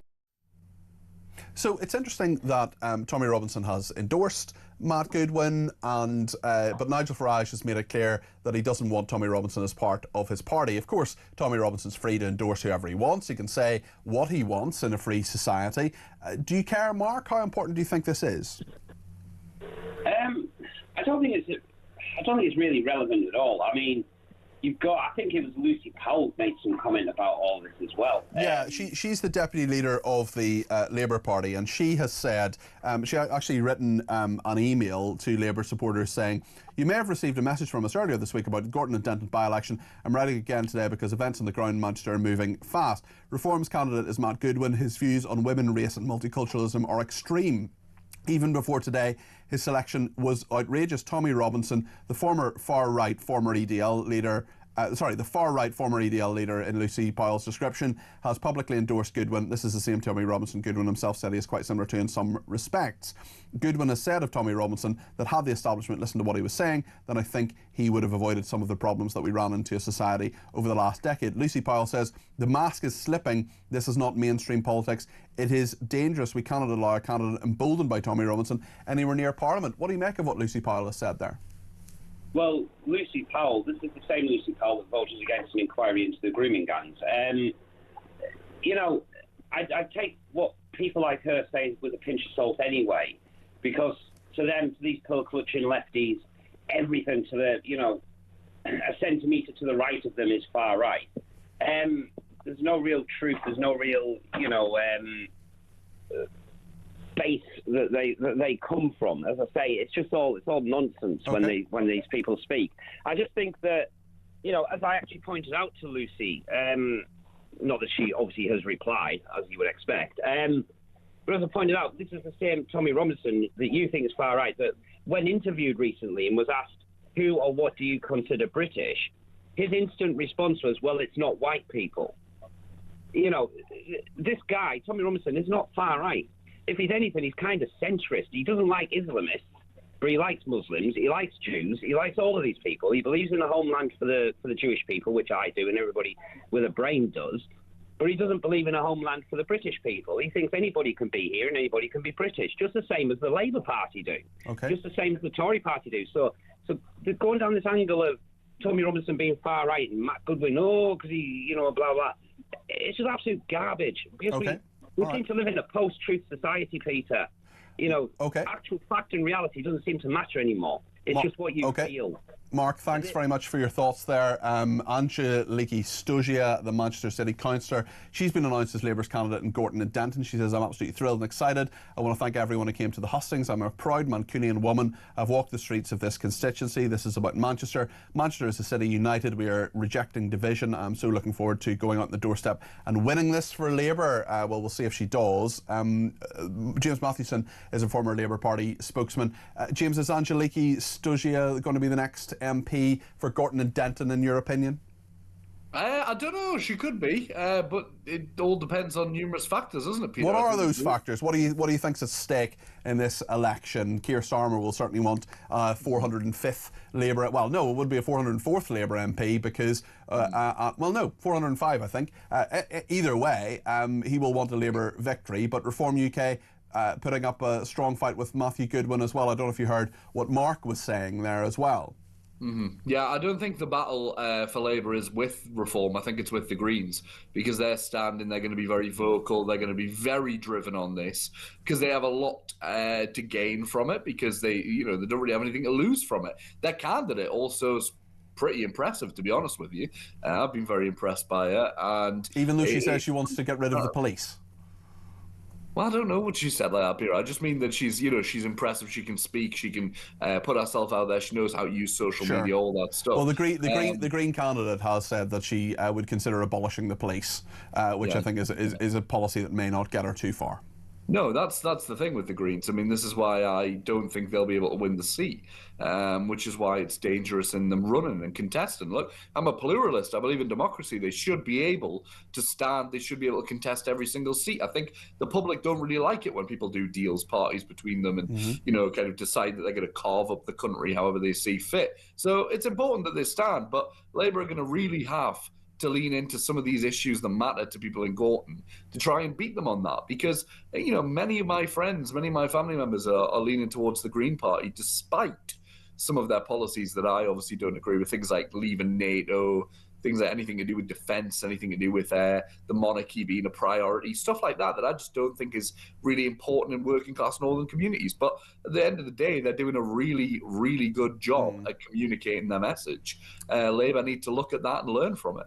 It's very interesting. Certainly the Greens have done much better in the polls. The lead of Reform UK seems to be going down to some degree, but they're still certainly the biggest party by number, and indeed in the polls and really every poll that has come out. Keir Starmer, in another poll, lots of people, indeed a majority of people, small majority, 51%, saying that he should not be Prime Minister and that there should be another Prime Minister. Do you think he will look at that and take any note of it, or simply just do what he's doing?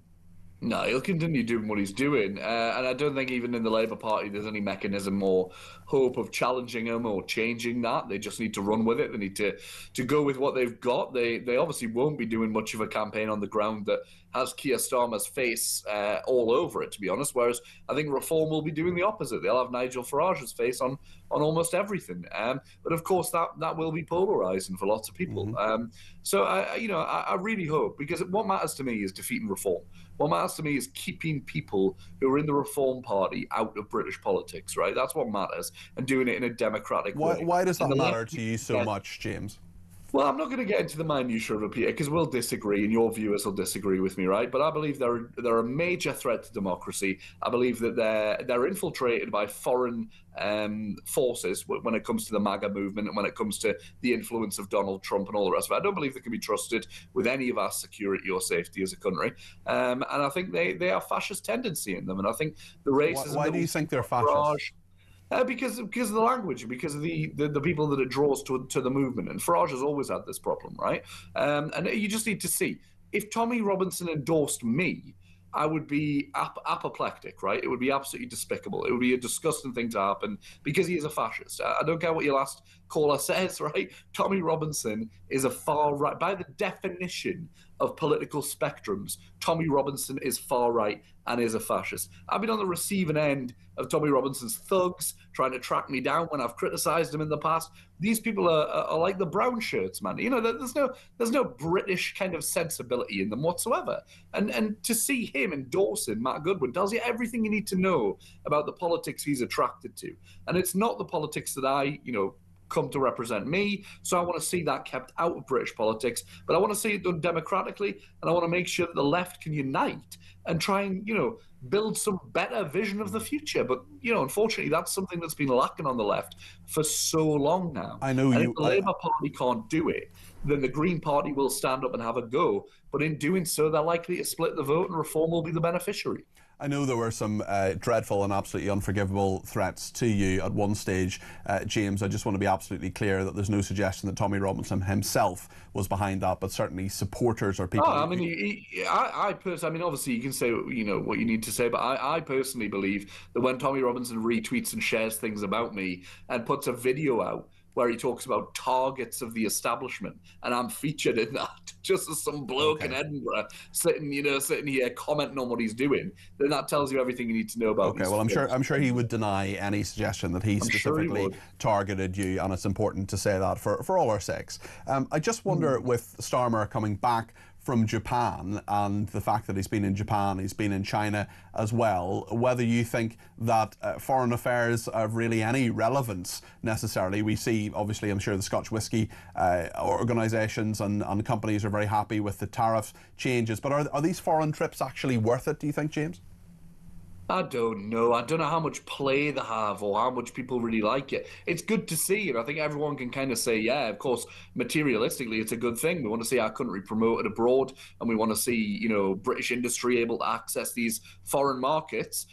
But at the end of the day, is it the priority right now when we see the state of the country and we see how domestic policies failed so many people in the country? And Gorton is no different to that. Gorton and Denton has a very proud history of trade unionism, of workers' rights, and to see the recent watering down of that bill People like Angela Rayner, who've come out of that region, kind of been sidelined in the Labour Party in recent times. So it'll be interesting. They will reap what they sow if they don't win this. It'll be interesting to see what Angela Rayner does next. Thank you to Carol in Clacton. Well, first of all, thank you to James Mathewson, the former Labour Party spokesman. Thank you to him for joining us. Thanks also to Carol in Clacton, who says, my heart goes out to Jake and all the Jewish people. It makes me want to cry when I hear the nastiness that is directed towards Jewish people. I know how you feel, Carol. And thanks to Teresa, who says, hi Peter, what I don't understand is we have a trade secretary to do all these trade deals. So why does the Prime Minister always feel the need to go to all these countries? He should stay at home and govern his own country. The man really loves a good jolly at the taxpayers' expense. Well, thank you for that. Thanks also to the top team behind the glass. Chris Jacobs has been the producer.